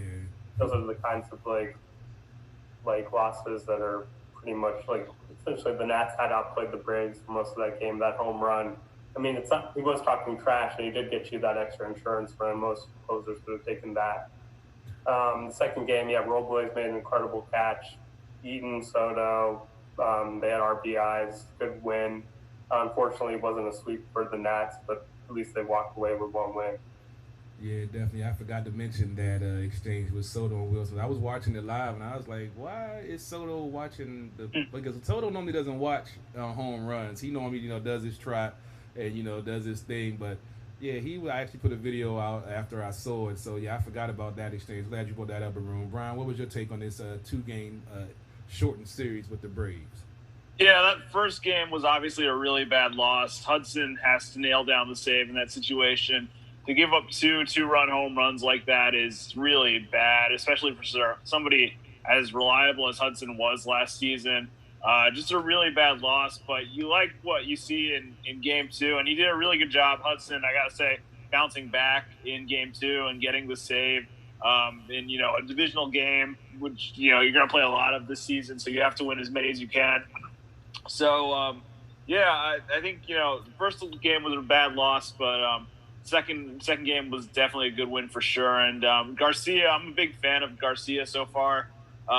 He is the youngest player in baseball. He's the first player born in the 2000s to play in baseball, and the first player born in the 2000s to hit a home run in baseball. So that's pretty cool. Yeah. He's almost, Starlin Castro went down for the season, and you plug in this guy, you don't really know what you're going to get, but he's really been a spark plug for the team so far. He played well in the Marlins series too. So, I'm a big fan of Garcia so far. He's definitely him and Keyboom are big futures for the Nats. I'm still concerned about Keyboom's fielding. He just doesn't look comfortable out there on that third base, on that hot corner. He just doesn't look comfortable to me out there, and we've seen some errors made by him throughout. Maroon, before I go to Robbie, Maroon, did you have any thoughts on Garcia? It's apparently Soto's taking him under his wing, and that's always a good sign, young 20-year-old and good. I don't know. He seems like a really promising player. Yeah, no doubt. Definitely got a huge upside, especially coming from the Dominican Republic with those contracts that they signed that aren't as lucrative as the other deals. So that's why we got to get Soto locked up in a couple of years. Robbie, did you get a chance to check out the Braves series at all, or you was knee deep in hockey again? No, I actually checked out a little bit about this one. I was really disappointed on the Monday show. At the end of that, it sort of fell off. Yeah, that did hurt. and I was happy to see they came back. and they put together a consistent effort throughout the game. Just looking at the scoreboard, scored a couple runs early, a couple runs in the middle, a couple runs late. So it's nice that sometimes you'll just get like a little chunk where they just the spark.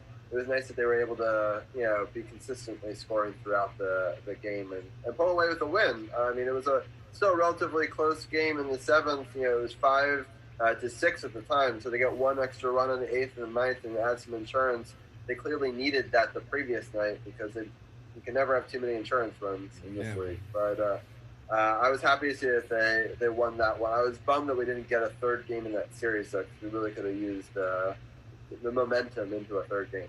Yeah, no doubt, which led into the 5-game series with the Marlins, which, as we talked about earlier, they're currently playing Game 5 right now. They're down. They scored a field goal last inning, so now it's 7-3. So the Nats still have some life. Top of the 6th, 1 on, 1 out for the Marlins. They've been swinging. They've been swinging the bats well. I believe they're in second place in the division.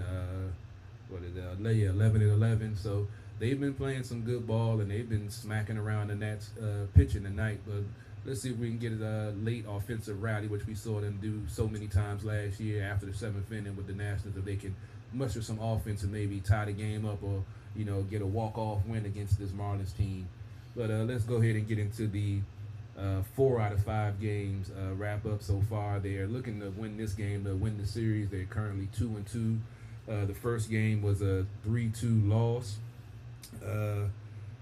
Patrick Corbin took the mound. Unfortunately, he gave up a 3-run home run in the second inning, and that's all he gave up. But unfortunately, the final score was 3-2. The Nats were only able to get 2 runs against the Marlins prospect. I believe this was his first start.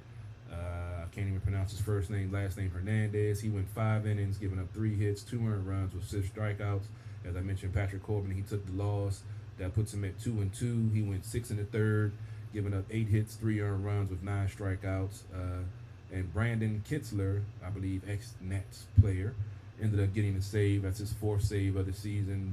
He went 1 inning, clean inning, no runs, no hits, and no strikeouts.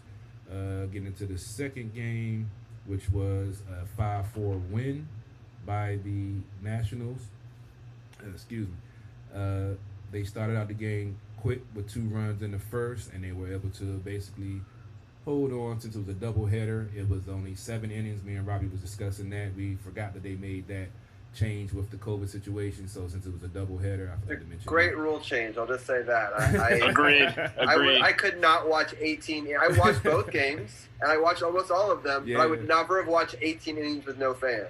Yeah, It just wouldn't have happened. I wouldn't have done it. Yeah, I totally forgot because I was looking in the 7th. I'm like, why is Hudson in the 7th inning? What's going on? Why they haven't been in the 7th inning in the game? But then it was over, and I saw that the game. The second game was supposed to start at like 7:05, and it was like 6:45. I'm like, there's no way they're going to be able to start this game at 7.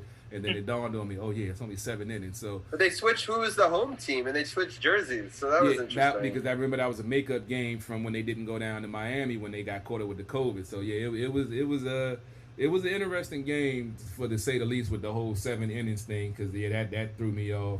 And Asdrubal Cabrera, I was a fan of his when we signed him the first time. I didn't like that we let him go, but this guy's been killing it at the plate, man. He's been hitting well, not just home runs, but getting timely hits and getting it when it counts.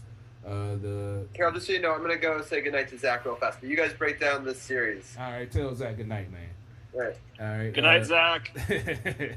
The winner of this game was Kyle Finnegan. He went 1/3 of an inning, giving up no hits, no runs with a strikeout. That puts him at 1-0.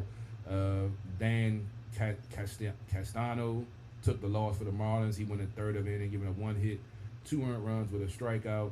And Daniel Hudson earned his 6th save of the season. As I mentioned, coming in the 7th. He went 1 inning, clean inning, no hits, no runs with 2 strikeouts. This was a good win for the team. It was basically a grinded out game. They came out on top to get split it 1-1, and then the second game of the doubleheader was unfortunately a 5-3 loss. This one was more perplexing to me. I felt like the Nats had a chance to take advantage of this game and win it, but the Marlins found a way to to outlast the Nationals. They tried to come back. The Nats were down 4-1 going into the fifth. They put up two runs in the fifth, which gave me the hope that they would be able to, try to come all the way back. But unfortunately, they gave up a run in the bottom of the fifth, which was the deciding factor, 5-3. For the Marlins, Sixto, I'm reading that's his name, Sixto, Sixto. I don't know if he got six toes or what, but Sixto Sanchez, he was 1-0. He went 5. Another young Marlins prospect. They have some pitching. I didn't know they had some quality young pitching like that. But he went 5 innings, giving up 6 hits, 3 earned runs with 4 strikeouts. Will Crow for the Nationals. I'm not even sure who he is. I didn't even know his name. He must be somebody they called up or anything with all the injuries to the pitchers. We didn't even talk about the Strasburg going on the IL, and the season is over with the carpal tunnel situation. He's supposed to be having surgery. But Will Crow took the loss. He's 0-1. He went 3 2/3, giving up 6 hits, 4 earned runs with 2 strikeouts. And Brandon Kitzler earned another save, his 5th of the season, going 1 inning, giving up 1 hit, no earned runs with a ball on base. And the 4th game of the series, which was yesterday, the Nats scored some runs, put up 9, beat the Marlins 9-3. I didn't get a chance to really check this game out, but apparently Anibal Sanchez found his rhythm yesterday. We talked about his first 3 starts and how he was looking like he did at the beginning of the last year before he went on the IL, but he put up a hell of a game yesterday, going 7 innings, giving up 5 hits, 1 earned run with 5 strikeouts. Humberto Mejia, guess that's how you say it. Yeah, I'm gonna stick with that. He took the loss for the Marlins. He went 3 2/3, giving up 7 hits with 4 earned runs with 4 strikeouts. The Nats were on it from the beginning. They got a run early, a double by Howie Kendrick. Trey Turner, he had himself a day. I believe he went 3 for 3 with 4 RBIs, I believe. The Nats put up Nats put up 5 runs in the 5th to bust the game open, and pretty much that was it. And then we're currently sitting 7-3. Then the bottom of the 6th, 0-1 with Luis Garcia actually at the plate right now. So maybe the Nats can get a rally going. Brian, I'll go to you first this time. Did you get a chance to check out any of those 4 games versus the Marlins? I saw a little bit of it. That first game was unfortunate because Corbin did pitch well outside of the 3-run home run. Yeah, he did. And that ended up being the difference in the game. It's weird where you get 2 home runs in a game like that, and that ends up being the difference in the game. The 3-2 game like that, just 2 home runs ends up being the difference. That's pretty crazy. And you split the doubleheader on Saturday. I mean, I think you're just going to see a lot of doubleheader splits across Major League Baseball this season just because there's going to be a lot of games played and teams are tired. It's tough to win 2 games like that, even if they're only 7 innings. I've actually seen a couple games this season where you kind of talk about that, the second game where they lost 5-3, where some teams are saying, like, if they had played the 9 innings, they would have had a chance to come back. And I feel like that game is an example of that. I feel like the Nationals would have had a chance to come back in the 5-3 loss if they had a chance to play more innings, but unfortunately it was only a 7-inning game, so they weren't able to get the win. Unfortunately, they get the loss. And on Sunday, they put up a good offensive performance. I want to give a shout out to Lewis Brinson of the Marlins because he made an incredible catch in the first inning to rob Juan Soto of a home run. It was absolutely, he leaped out of the building. It was on par with Robles' catch on Tuesday. Just a great catch, but ultimately, other than that, that was the one highlight of the game for the Marlins. The Nationals came to play offensively. They were really clicking, and I guess it's good to split the 4 games. It looks like they're, as of right now, they're going to unfortunately get the series lost, and obviously it's been a tough weekend with the Strasburg news as well, having to shut him down for the season, losing your World Series MVP. That's obviously really tough, but you'll take a split in 4 games. We'll see what happens the rest of the season. Real quickly, Brian, I just wanted to ask. I know that they would have had a chance if they were the home team in the second game, but because they were the road one, and so they would still have to, bottom of the 9th, kind of deal with that, with Miami, that they would be hitting at the top. I wonder if that hurts them to be the home team in the first game and the road team in the second game. I don't know. It's interesting for sure. I mean, it's not every doubleheader is going to be like that. I mean, they were just doing that because they're just doing that because they're making up for the games lost due to COVID. But it's definitely something to consider for sure if they would have come back or not. I would think it's something to consider. Yeah. Definitely. Arun, did you get a chance to check out those first 4 games, and what did you take away from this 2-2 split so far? Yeah, it was a little bit strange that the Nats lost the games with their best pitchers, starting pitchers pitching Corbin and Scherzer, and specifically, Brian pointed out that one home run in the first game really cost the Nats. It was a 3-run homer off Rojas, who just got reactivated from COVID, and the Nets had 2 solo home runs, but it's just like you need to get runners on base, I guess. And Kinsler had 2 saves in the series. The Nats, he's remained perfect for the season. He used to be on the Nats briefly, and at least the Nats did get 2 wins. But it's Garcia had 3 hits in the last game before today, and Sanchez pitched well. But it's just unfortunate right now the Nats need to be playing better than just 500 ball. They need to start stringing together some series win after the slow start to the season. Yeah, not even 500. Still 3 games under 11-14. But it's the bottom of the 6th, and Yan Gomes just got on with a double. He has an 8-game hitting streak. He's been hot lately, He's been hot. Both of the catchers, Suzuki and Gomes, have been playing well at the plate and behind the plate. So, I mean, the ingredients are here. They're only 3 games, under 500. The Marlins are 11-11, and they're in second, and the Nats are 11-14 and in last place. So, and with all the division games, they're not out of it. I feel like they're going to click. They're going to get things together. They're still trying to figure out their infield. They're still, figuring out, having the DH, going on and everything.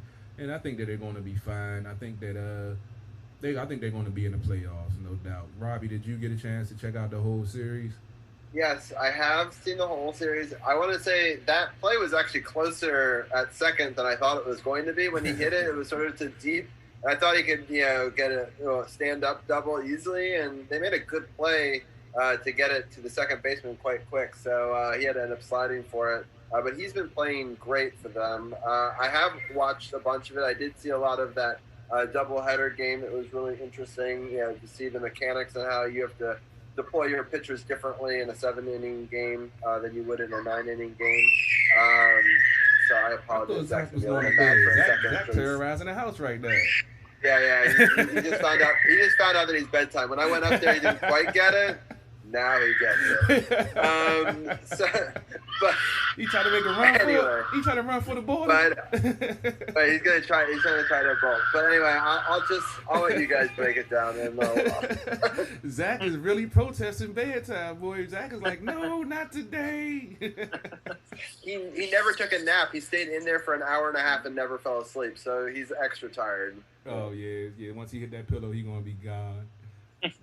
But I really don't feel that the Nats are in any deep trouble.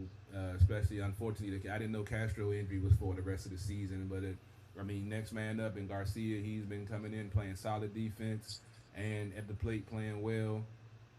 You got Juan Soto, player of the week last week, doing what he does at the plate and in the field. Victor Robles making Golden Glove catches, 2 or 3 times this season in order to save games.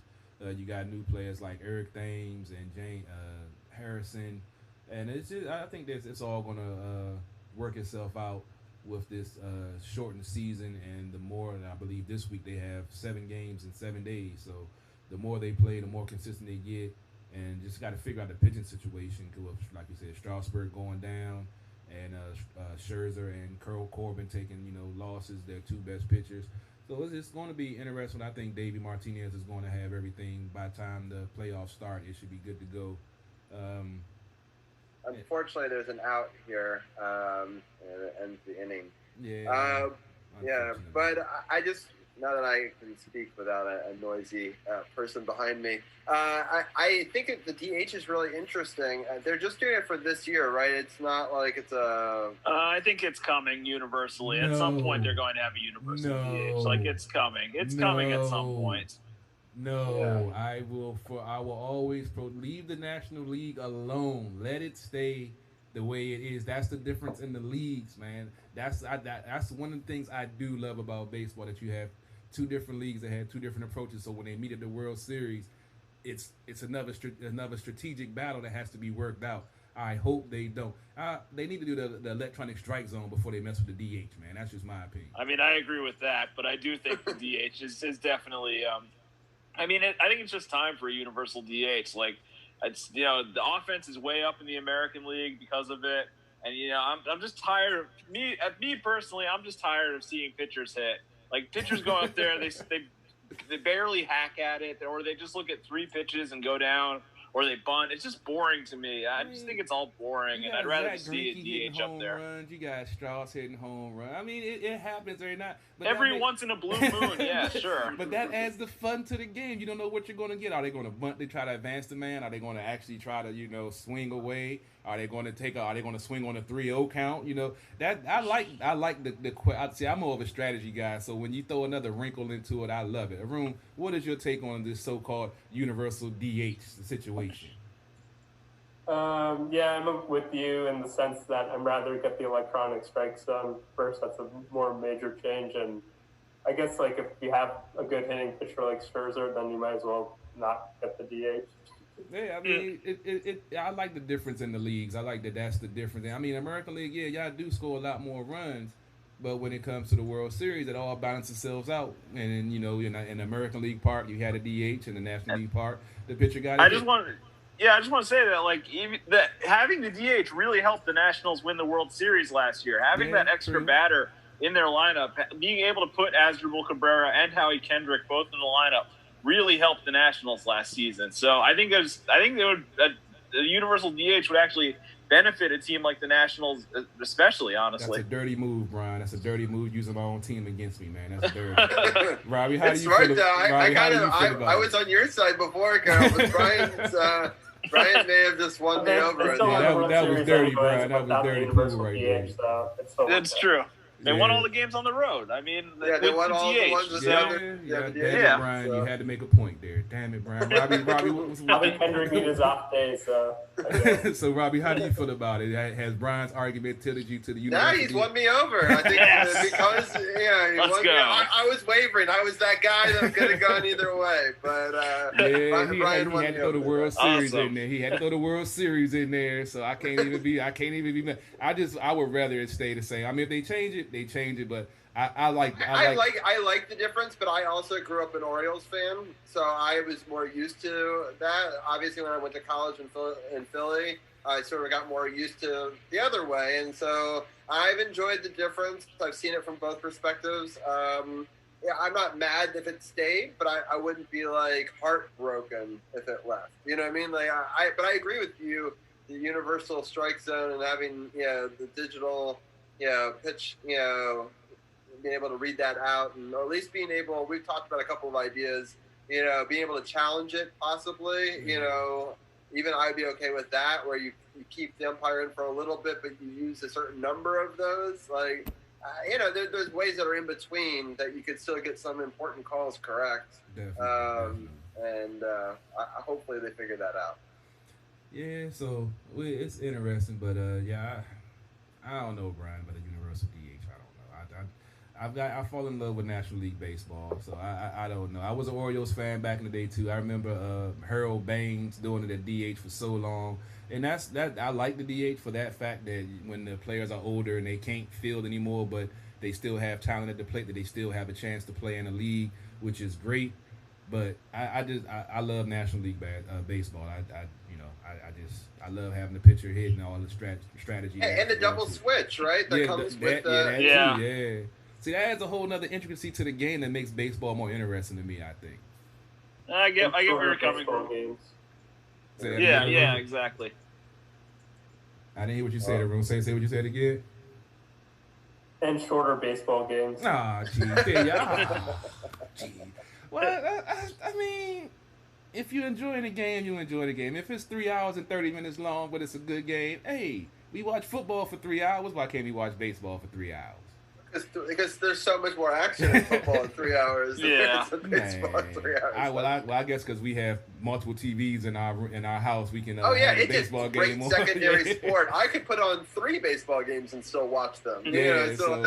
I guess we're kind of spoiled. I don't really care if it's a 3-hour game because I got that game on one TV and I'm watching another TV anyway. So I guess I can see that, but I mean, I still can't believe how big of a baseball fan I am, because actually I wasn't really a baseball fan as a watching. I used to play, but I couldn't watch a whole game. Now I couldn't imagine not watching a whole game.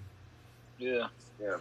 I definitely become more of a baseball fan as I've gotten older. I used to love going to the ballpark. I always did growing up. You know, I love that, but it was hard for me to watch it on TV. But I definitely, as we get closer to the playoffs, and I love watching playoff baseball on TV. It's a little hard for 160, some odd games to try to catch a lot of them. But I definitely like the condensed season for that reason. Now each game means a little bit more, which I think that it draws my interest, especially like a doubleheader where I can watch two games that mean a lot more in 14 innings. That sounds like a great day of baseball right there. Yeah, that definitely was a good move on their part. That was because they did take into account that you might have some cancellations, rain out, or a possible COVID situation like they had in Miami where you would have to do that. So I got to take your hat off on that. Maybe not on all the other stuff they've done, but that was definitely a good decision.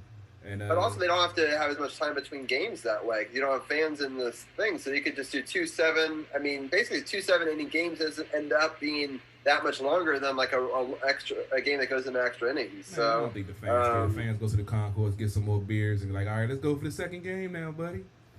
I know. I definitely. I've never actually gone to a doubleheader. I think that would be an interesting. It'd be a long day, but it'd Brian, be have you been to a doubleheader being a diehard Yankees fan? I know you didn't. I think I've been to the first game of doubleheader, but never the second. I've never been to both games of a doubleheader. I don't think that would be cool though. What about you, Arun? You ever did a doubleheader before live? I've done the second game of a doubleheader. So between the both of you, we've had a whole doubleheader watch. Okay, yeah. So we got that covered. Cool. Let's go ahead into the upcoming schedule so you guys could wrap up with the NBA bubble and the playoff stuff, and I could do some WNBA coverage after you guys. Tomorrow, the Nationals open up a 3-game series versus the Phillies. First game is a 6:05 start on Tuesday. Wednesday is a 6:05 start, and Thursday is a 6:37 start. I don't know where they got that time from, but okay. Then they go to Boston, Brian's favorite rival. Yes, big Nationals fan this weekend. So how? Before I go, how are the Red Sox doing in the AL? They suck, man. They are garbage. They're the first team to 20 losses this season. Really? Wow. They are that bad. They are terrible. I know you love it. I'm not just saying that as a fan. I'm not just saying that as a Yankee fan. They are actually bad. So you got a Boston Red Sox voodoo doll at home that you yes, that's exactly. I don't even need it. They have so many injuries. They're just not good. Like they're a mess. Wow. I just hope the Nationals then take advantage of that, right? Because I've seen DC teams, go into a situation where it's like, oh, we should have this. We're the world champions. They're awful. On paper, let's get 3 wins, but got to look at every baseball game and matchups and all that sort of stuff. So it's never that easy, I find. Yeah, unfortunately, sometimes they play down to their competition. Hopefully, that doesn't happen. I don't see that happening under Davey. Hopefully, but they start on a Thursday with a 7:30 start. Saturday is a 7:30 start, and Sunday is a 1:35 start. To wrap up that week, because they're playing tonight with the Marlins. As I said, they have 7 games in 7 days, so hopefully they can gain some consistency and figure out some of the pitching rotation with some of these young guys. I forgot to mention Romero. I forgot his first name, but Romero, one of the top prospects for the Nationals. He had a rough start early in the week. He got rocked, but he came in, I believe it was Saturday, and had a decent start. He didn't earn the win, but he definitely looked good. So there's hope for the pitching, like we talked about Strasburg going down. And Sanchez, he looked good in his yesterday, so maybe he can round into form. Max has been pitching well. And Corbin, he was 2-0, took the last 2 losses. Unfortunately, like I said, just gave up that 1 home run in the last game. But I think they're going to be all right and should be able to make a nice run to the playoffs and see if they can defend their world championship in this COVID-shortened season. For sure. It's going to be a tough thing. And then next week on Monday, August 31st at 7:05, they'll be playing Philadelphia again. That time will be at Citizens Bank Park, and that'll be during our earlier Nats coverage. I just want to reiterate for people who may not have heard earlier, we're going to be putting the Nats back at their normal summertime at 7 o'clock. Now that the Capitals season is unfortunately over, so we'll start our Nats talk a little bit earlier next week. We'll probably go for about 30 to 45 minutes on that, and then we'll probably do a little NBA talk. You, Brian, you, and me, and Arun, if you're joining us at an earlier time, and we can sort of go into the NBA for the second part of that hour, and we'll do hockey at 8, and then we can end with Mystics and any Washington football news that comes out of training camp. As we sort of get those last couple of picks in before we figure out who the final roster is for the Washington football team. I keep on wanting to call him a different name. I'm trying to be good. Yeah, I almost slipped up yesterday myself, but I caught myself. So, it's going to take a little while to get used to it. But ironically, they were actually playing a preseason game today, I believe. I looked at the schedule. Yeah, I think they would have, actually. Yeah, they were supposed to be playing the Colts today if it wasn't for the COVID situation. And that's going to throw another whole wrinkle into the season for everyone not having any preseason games. But we usually start slowly, so I don't know if not having preseason is going to be good or bad for the Washington football team. I throw a little nugget out there after my WNBA coverage to talk a little bit of Washington football. There's been a little bit of news coming out this week, so I'll probably do a quick little segment after I talk WNBA. But I'm going to go ahead and get ready to get things set up so you guys can get ready to run through the NBA roundtable. Let me adjust this on my feed real quick. Sounds good. Where'd it go? Okay.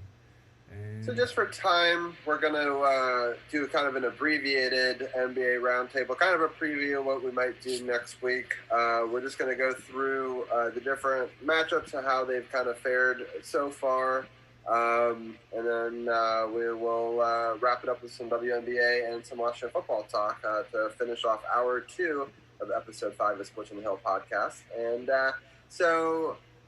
Milwaukee, Orlando started off odd for Milwaukee, but with them losing the first game, but then they put 3 in a row up. I think that they will end up getting that 4th win in a row. Real quickly, Brian, anything? I know you were probably surprised with the first game, but other than that, do you think that the series is going to go as planned?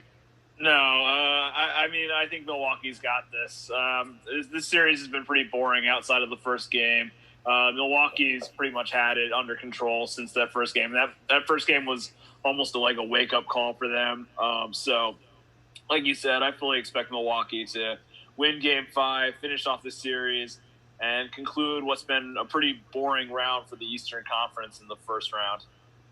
Yeah, so I'm going to get each one of you to give a take on one of the series because there are a lot of ones that are sweeps as well. So Toronto swept Brooklyn. So Arun, what are some of your thoughts on that series? That was the first time the Raptors had an NBA history that a bench had 100 points off the bench. In the last game of that series, it's just the Raptors are that much deeper than the Brooklyn Nets. Karis LeVert could be a really good player for the Nets in the future, but Toronto's loaded and they're ready to face Boston.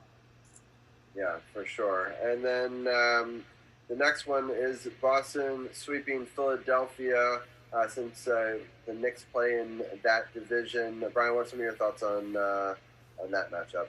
Yeah, this really wasn't much of a series. As soon as Ben Simmons got hurt, the Sixers' chances went pretty much right out the window, and they pretty much had no heart this entire series. The Celtics looked good.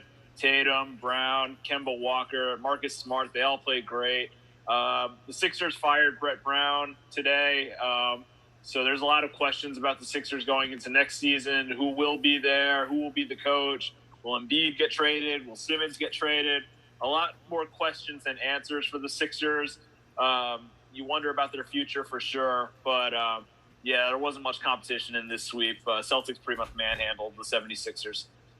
Then to continue the theme of the sweep, the Heat right now are putting it on the Pacers. They're up, I believe it's 82-73.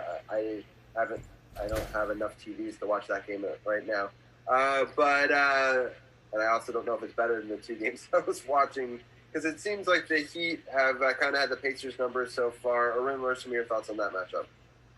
Yeah, I think that series was, actually the least close out of all the series in the East, which is saying something.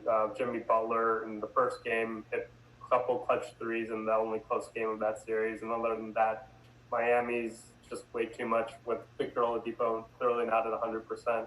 And Sabonis was their all-star, and he's out. So the Heat versus the Bucks potentially will be a really good second-round series. Yeah, so the West has been a lot better, we'll put it that way. So let's get into some of those matchups. Today, the Houston OKC series got tied up. I watched some of it, but unfortunately was having dinner and setting up for the show, so I didn't get to watch the end, which I'm bummed about because every part of this series I've watched has been great, with especially in Game 3 with Houston playing well, but then the Beard getting fouled out and OKC sort of dominating overtime. Did either of you guys, were you guys able to watch today's game and how OKC was able to pull it out? Yeah, I did. Basically, like, the Thunder were down by double digits, and then the Rockets, they only hit 3 of their last 21 threes at one point of the game. And then Chris Paul took it to James Harden at the end of the game with, like, mid-range jumper, and he kind of carried the Rockets in this one. Of course, the Rockets made like a half-court meaningless 3, but made it a 3-point game at the end. But I think OKC with Dort, their defensive, like, he's doing a really good job slowing down Harden. Without Westbrook, this series is 50-50, maybe, I guess, and no home court advantage for Houston to rely back on. It'll be interesting to see what happens. I think Houston is a little bit better, but you never know because Chris Paul, down the stretch, Oklahoma City is one of the best teams if it becomes close down the stretch, and it'll be interesting to see what happens. Yeah, the next series is really interesting. This the Dallas versus the Clippers series, and Brian, Luka Doncic went off. Doncic? Yep, Doncic. Yeah. Doncic. Okay, yeah, Luka Doncic went off on Kobe Bryant's birthday, which I thought was interesting, and just put together 43 points, 17 rebounds, and 13 assists, and they tied the series. So Carol actually wants to ask a question about him after this, but I'll get your thoughts first, Brian. What are your thoughts on this series and his play last night? Yeah, when Luka Doncic got hurt on Friday night, it looked really bad. Like, I was watching it with Mike, and we were like, wow, that looks like a season-ending injury. He came back into the game, but he was limping off. He did not look good. And to come back yesterday and have a 43-point triple-double and the buzzer beater, and not to mention their second-best player, Kristaps Porzingis, was out of the game. It is the performance of a lifetime, and he is only 21 years old. It was absolutely outstanding. His series has been great so far. I'm really happy the Mavericks won yesterday because that makes it a really interesting series going forward. There's a lot of storylines. Paul George has not played well for the Clippers at all in this series. They've been calling him Pandemic P on the internet, which I think is kind of funny. But Paul George hasn't played well. Kristaps Porzingis is out. He's got an injury, so we'll see if he plays in Game 5 tomorrow night. There's a lot of intrigue to this series. And, Luka just fired the shot heard around the world yesterday. I think the Mavericks have a chance in this series. I think it'll be close. The Clippers are still a great team. Marcus Morris hit a huge shot for them to put them up in that game before Luka's shot. But, man, this has definitely, I think, so far been the best series. Yeah, it's been really exciting. I want to get Carol's question in a second, but I was been so impressed by it. And because I thought the Clippers were I thought it was going to be the Battle of LA in the West, no doubt. And both LA teams had a little bit of trouble here early on, although the Lakers have looked a little bit better lately. But I was so impressed with the tenacity and just a very exciting game. I thought it was one of the best games I've seen. And I read an article in the Washington Post that my dad sent me. He wasn't even supposed to play that game. He was not going to play, but then he found out that Porzingis wasn't going to play, and he realized his team had no chance without both of them. And he gritted together that performance. To me, it's almost like the flu game all over again, with Michael Jordan. It's just like, how the heck? Only 3 players in NBA history have put up numbers like that in a single game. And I just thought it was really impressive. Carol, do you want to ask your question now, or do you want to save it for the very end? I guess I'll go ahead and throw it out there now. I don't watch basketball, but I actually looked at his. I didn't watch the game live, but I went back and looked at his performance. Who is this dude? You said he's 21 years old. It's like he Yes. channeled in He is the present and future of the NBA. He is without a doubt this guy is going to, you're going to remember the name Luka Doncic for years and years and years. He is an absolute star in the making, already a star. He is amazing. Yeah, it was amazing, and that game winning shot, that three, I was just like, wow. I was like, yeah, that dude is serious. And I know your boy Porzingis, ex Nick, didn't play, Yeah. but those two down there in Dallas, like I said, I haven't been watching for real, but that definitely caught my eye. And yeah, that dude is sick. I just had to get my 2 cents on that because, like I said, I don't watch basketball, but he channeled his inner Kobe Bryant yesterday, and he was down. That's the thing is that's a shot that's, I'm not saying it's easy to make, but it's one thing when it's tied, but it's a different thing when you're down and you just take that shot and you just win. I mean, that is an incredible.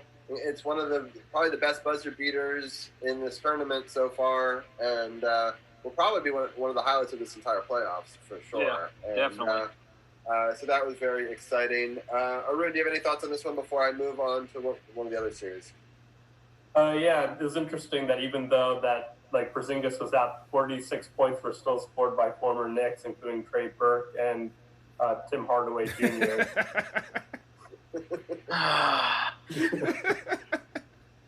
The dagger from the room. You're uninvited from our fantasy league. All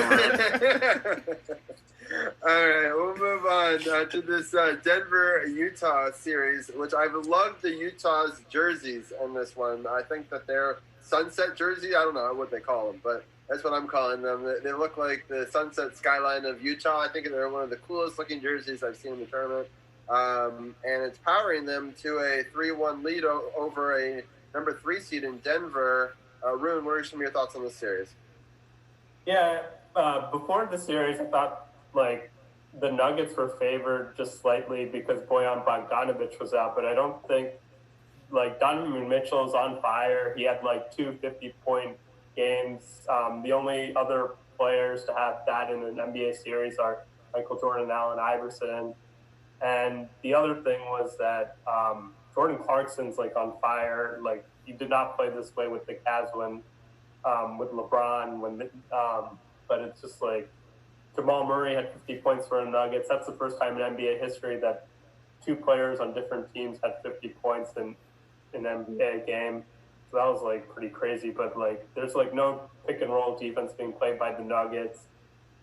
They still have a chance to come back and win this series, but Jokic is a great offensive player, but he provides no rim protection. And so, it's going to be tough to overcome a 3-1 deficit. Yeah. Brian, any quick thoughts on that series? Yeah, I think these teams are pretty evenly matched, Denver and Utah, even though it's a 3-6 matchup. I'm not too surprised Utah's up 3-1. I can see the series going even for a 6 or 7 game series. I think Denver's not done yet. But Utah did have a big blowout win in this series, and they did look really good. And the double 50-point game from Murray and Mitchell is really good. And Mitchell is just a great player. I mean, I absolutely love Donovan Mitchell, too. Just a great player, another rising star, another future face of this league, if not already a face of this league for sure. A great player. But I wouldn't be surprised if Utah wins the series at all. For sure. All right, so then the last series is the one that I want to talk about. They're playing it tonight at 9 o'clock, so just in a couple of minutes. The Lakers kind of stumbled out the gates against Portland, but Portland's a good team. They're better than a standard 8-seed team in my mind. They would destroy the Wizards, right? So, it's not that hard. Not that hard, but I'm just saying, you wouldn't. In the East, I think they would be ranked much higher than 8. I'll put it that way. I think that they are a solid team. They've got a bunch of great scorers. Obviously, I think the Lakers are too much to handle. They've got a pretty deep team, but it's been an interesting series so far. I'll start off with Arun, and then I'll get Brian's take as well. Arun, what are your thoughts on this series?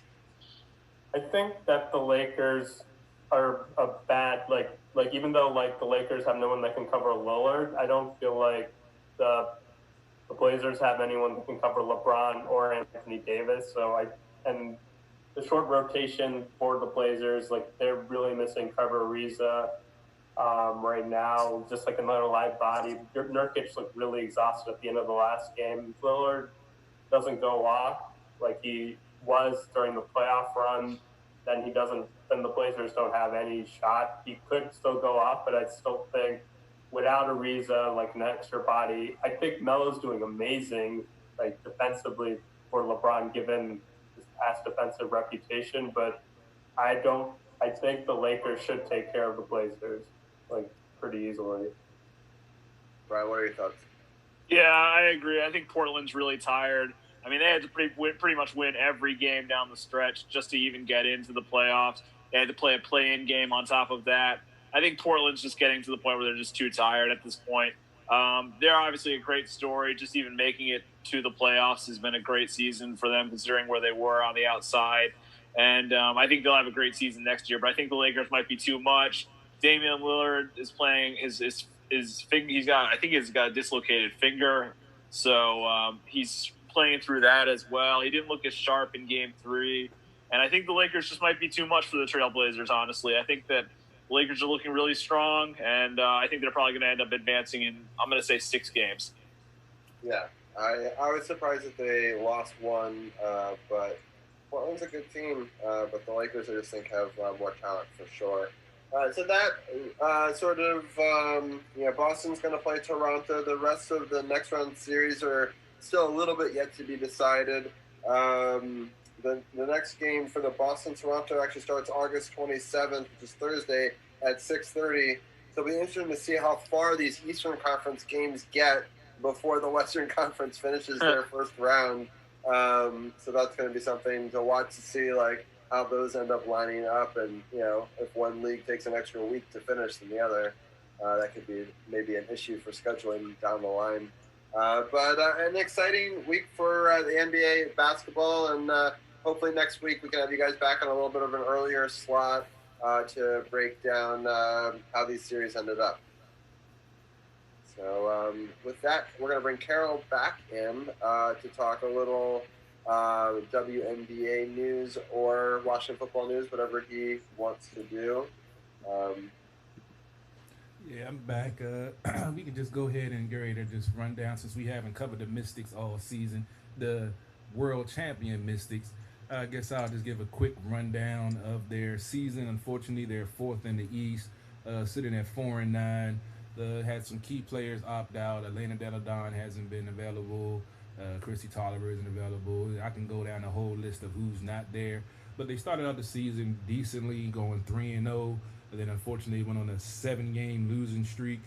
And they were able to win the game Wednesday this past week against the Atlanta Dream, 98-91 to end that losing streak. But then unfortunately they've lost the last 2 to the Dallas Wings, 101-92 in overtime, and then they lost on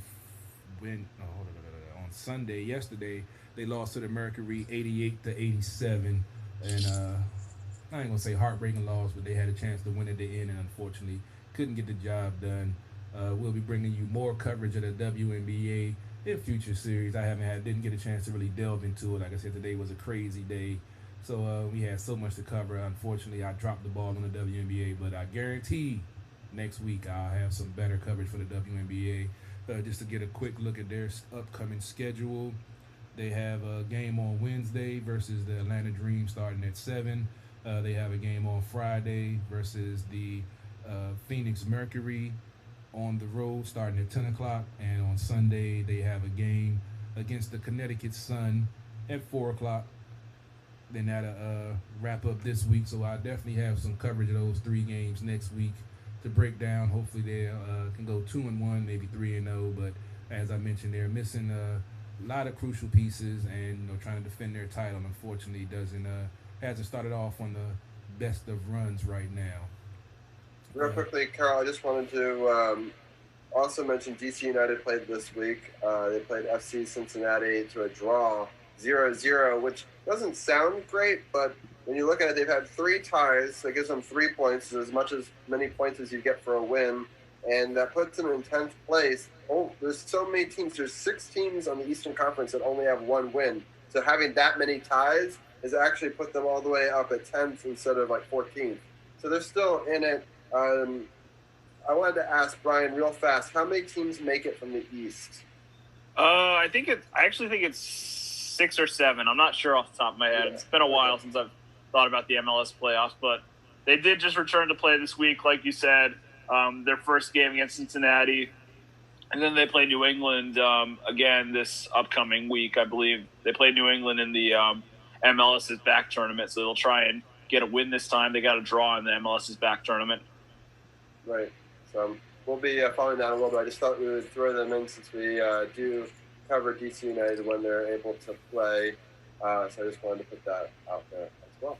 No problem. We gotta represent all the home teams. We don't cover them as often as maybe we like, but gotta throw it out there. I'm not a big soccer fan, but I know you guys are. So we'll see. What the DC United can do. Maybe they could bring some shine to this cloudy DC sports season so far.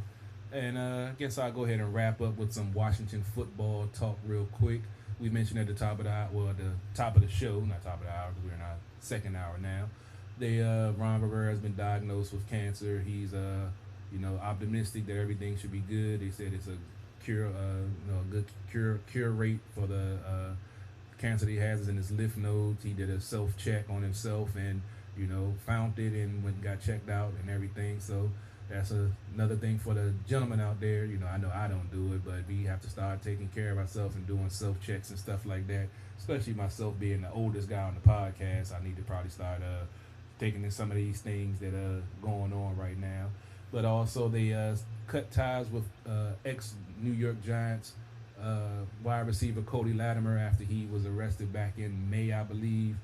He was back on the we I'm not even sure if he was active in training camp, but they actually cut him, waived him yesterday.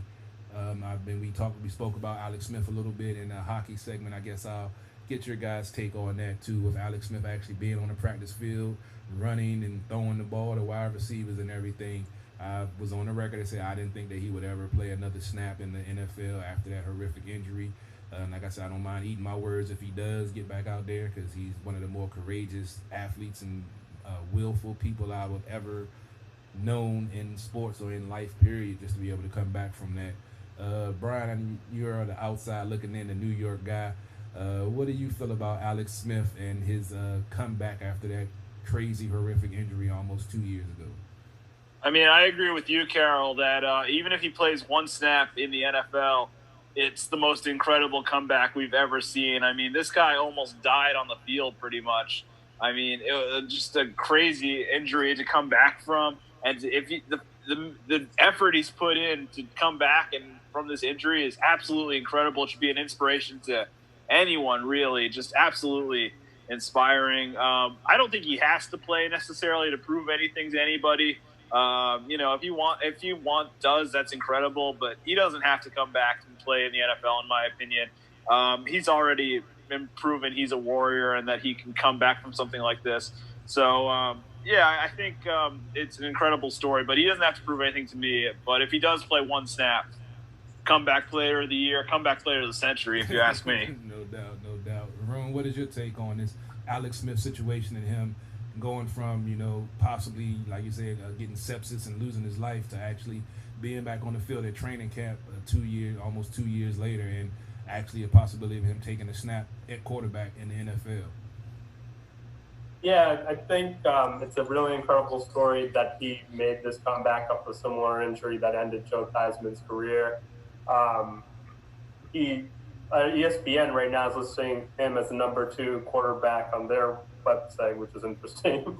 I don't know, but it's still really far way to go. But they do have an old running back. Maybe they'll have an old quarterback starting if Dwayne Haskins doesn't show the opportunity to get it done.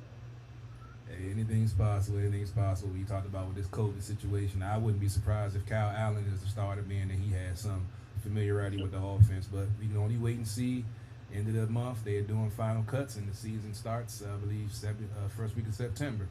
Robbie, what is your take on this whole Alex Smith situation with him making this miraculous comeback and being on the field with the team during training camp and getting cleared and everything?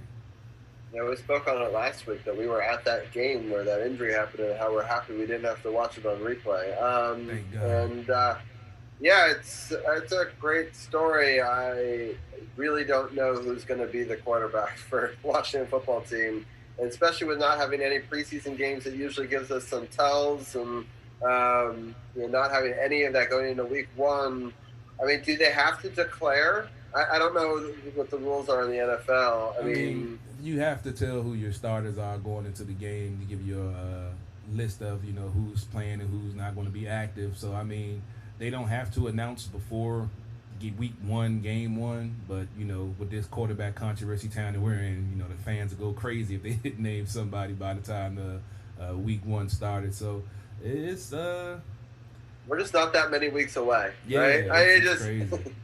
Yeah. I mean, I think in 3 weeks, hopefully we'll know an answer, but it's not, it's not that far. And with no preseason, it's like, what is your barometer for judgment on, who would be the better starter for the team when you're going against your same team day after day after day? No wrinkles, no different, mentality from the other team. So it's definitely my gut feeling is I put it on Alex Smith too if he's still got anything left in the tank. Go against Philadelphia, veteran, just see, boom. I mean.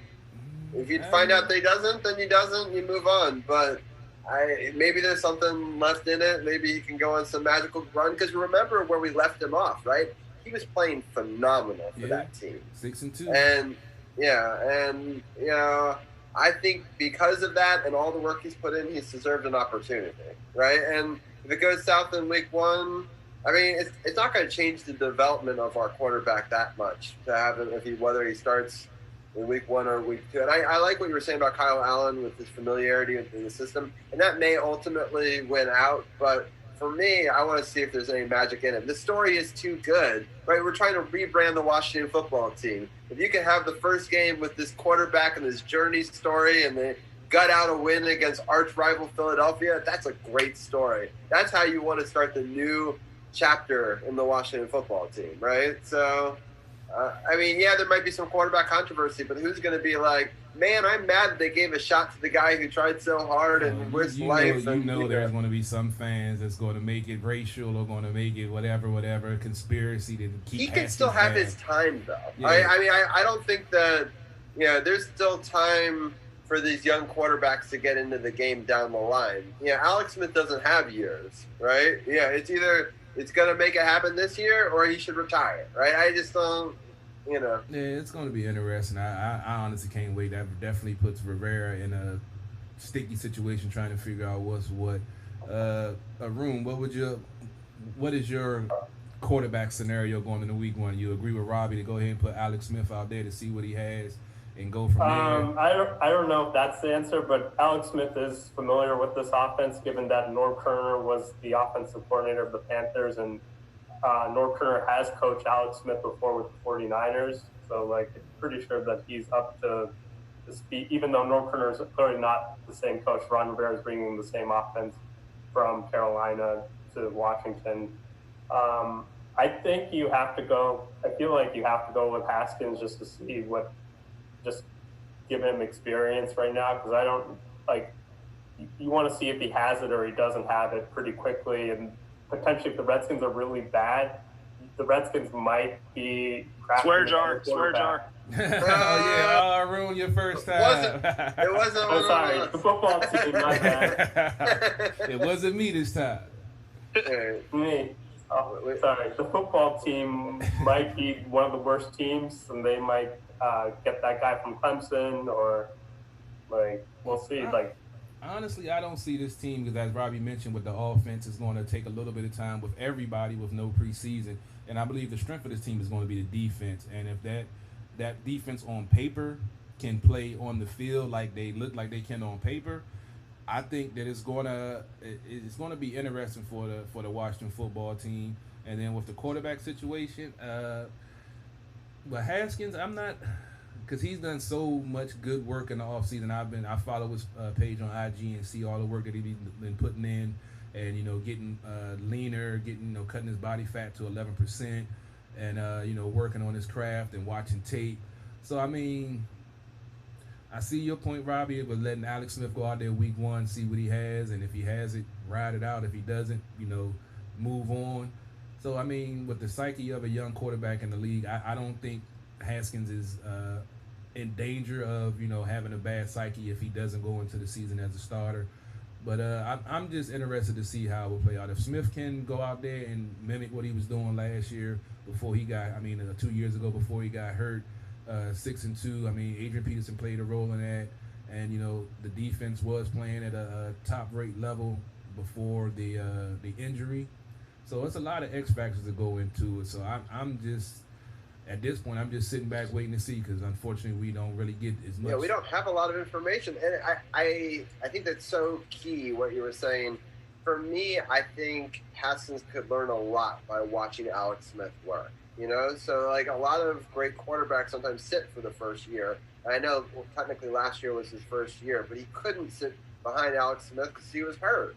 So he was robbed of that opportunity, right? So I think that if Alex Smith could, have a good work ethic and could show him the ropes, and maybe a couple of games into the season, then he gets his opportunity. He should still work out. I still like that he's putting the effort in, and hopefully, I still think Haskins could be our future. I just don't. I think in such a shortened season, in such a weird scenario, and having that drive that Alex Smith has and that competitive spirit that we know he has, I'd like to see what he has. It's a great storyline. I just think it'd be a great thing to follow. He's going to be here because he's under contract. So, his contract is almost not all guaranteed, but if they cut him, they're going to take a huge hit on the salary cap.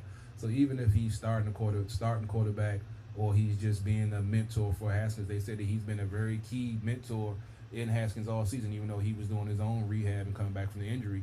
He was, took Haskins under his wing, and that's been the story on Alex Smith his whole career. Underrated, but he's always been a good teammate and a good mentor for whoever he's, partnered up with or competing against for the quarterback position. So it's definitely going to be interesting. I feel Haskins has the tools to be able to get there, but the X factor last year was that damn Jay Gruden throwing him out there with no first team reps and no acclimate to the offense already. And then going to end of the game press conference. So I told you he wasn't ready. Well, you didn't prepare him to be ready. So how can you sit there and be like, yeah, I told you so, when you're the one that made it happen like that? But with a coach with Ron Rivera that knows how to develop talent and had a similar situation with Cam Newton and developing him, even though Cam was a day one starter. Was Cam a day one starter? I can't remember. But yeah, he was. He was. Yeah. So Cam was more of a finished product. We know Haskins only had one full year starter at Ohio State, and he had a stellar season. But 1 year doesn't make a NFL quarterback. So it's definitely going to be interesting. Like you mentioned, Robbie, there hasn't been much training camp coverage. I've been checking out, Julie Donaldson and Santana's page. They show some stuff, but it hasn't really been much to show. So it's I do like what social media is doing. I have to give them a little bit of a shout out. I like that they've been going Facebook Live during the day and giving little bits here and there. And I think Julie Donaldson's been doing a great job coming into that situation on relatively short notice, and how that all kind of came out. And I think that the coverage has been good. I'm interested to see how the radio play-by-play coverage. I don't necessarily love the team they put together, but maybe it works out. But just going back on my earlier thought about Alex Smith, he was the guy who helped coach Mahomes. And we see how Mahomes did after a year of watching Alex Smith play in front of him, right? So that's why when I say he was deprived of that opportunity, that's what I'd love to see, is if Alex Smith could play a season, right? And we don't know what he can do. If he could play a season and he could watch that and witness that, maybe next year is the year you see the rise of Dwayne Haskins. No doubt. Brian, I'll get your take when we close out this segment, the outside guy looking in. What would you see going into week one with this team? Do you think they, like Robbie said, start with Alex Smith, see how he does? Or like Arun says, go ahead and put Haskins out there as number one and then go from there? I'm actually on Arun's side on this one. I think Alex Smith, coming back from that injury, they should work him back slowly, I think. To throw him right into the fire on week one, I think, is asking a lot of a guy who suffered such a horrible injury like that. And, Haskins did get some experience last year, but I think I actually agree with you guys. Learning from Alex Smith, I think, is really going to help him. if he is playing behind him this season, that could be invaluable experience for Haskins. So I think it could work out for the Washington football team. I think that this situation could work out either way, but I wouldn't be surprised if we don't see. I think we'll see Alex Smith at some point this season for sure. Whether it's at the end of the game for like a nice sentimental moment where he finally gets his return to the field, or if he starts. I mean, who knows? We could see it. It's 2020. Anything can happen. So No doubt. I think it's definitely going to be interesting to see. But I think I'll go with Haskins for Week 1. Sounds good. Quick scoring update on the hockey game. The Islanders are now up 3-0 on Philly in the third inning. I believe it's 9 minutes left in the third, and Varlamov has had 6 straight periods of shutout hockey. So the Islanders are looking like they're serious. And then just to give a quick hockey update real quick, I turned the Nats game off because Marlins put up another 2 runs, made it 9-3. So I've been watching. But it's now 9-5, and there's 2 on. But it's in the top of the 8. That's not good. So I'm gonna end my excitement there and say hopefully they get out of this inning, and that'll leave them with the bottom of the 8th and the bottom of the 9th to try to make up 4 runs. But it's not looking good for sure for today for the defending World Series champions. Yeah, right? So, there's still time. There's only 27 games played with 60 total. So there's time to make that turnaround. Like I said, they're only 3 games under 500 right now. If they lose tonight, they'll be 4. But a lot of division games left. They got got Phillies next week this week, and we got the Red Sox, as Brian said, the first team in majors with 20 losses. Hopefully the Nats can add 3 more to that total when they play them next week, and hopefully get above 500 and start to take off. But we've pretty much covered we were supposed to have a short show today, but we went almost 2 I don't know if we ever were supposed to have a short show. I looked at the rundown. It was like 2 hours was going to be tight to get it all in. This is about what I expected, I'll be honest. As long as it's a good show, we giving that best DC sports coverage around. I can't be mad. I just hope some more folks tune in. Make sure you share it. Make sure you like the page. Make sure you let folks know. I'm in Facebook jail, so Robbie's going to be handling the Facebook. I'll be sharing it out. But thank you to Brian, thank you to Aru, thank you to Anna for joining us. So we really appreciate all of you guys, and hopefully we'll have you back on next week again. Nats Talk will be at an earlier 7 o'clock time, and then after Nats Talk, sometime around 7:40 or so, we'll break down how those NBA playoff matchups went, and then at 8 o'clock we'll have a little general NHL talk with Anna. She's nice enough to come back and talk more than just Capitals with us. And then we'll end it with some WNBA and Washington football talk, like we did this week. But really appreciate everybody. I'll let Carol do the final sign. Oh, that's not good. It's more runs now against the Nationals. But I'll let Carol sign off before more damage is done. Oh, boy, I'm glad I turned the game off. But as always, appreciate y'all tuning in. Appreciate y'all checking us out. Make sure you go check out the website, SportsOTHP.com, for all of the content, all of the great DC sports coverage we give you. Make sure you hit me up about the SportsOTHP apparel. Inbox me for details. These are ones I have in hand. This isn't the same as our website that has the District of Champions stuff, as you see in the background, as you see the pillow in Robbie's background. That make sure you help support the movement. We doing this for y'all. We love doing it, and we want to bring you the best DC sports coverage around, because obviously most of them are lame. But it's been a great show. Appreciate all the contributors: Arun, Brian, Anna, Robbie. Appreciate all the hard work, and I say let's get ready to get up out of here. All right. With that, I ended the Facebook live stream. You can end your stream whenever you're ready, Carol. And I'm gonna end it now.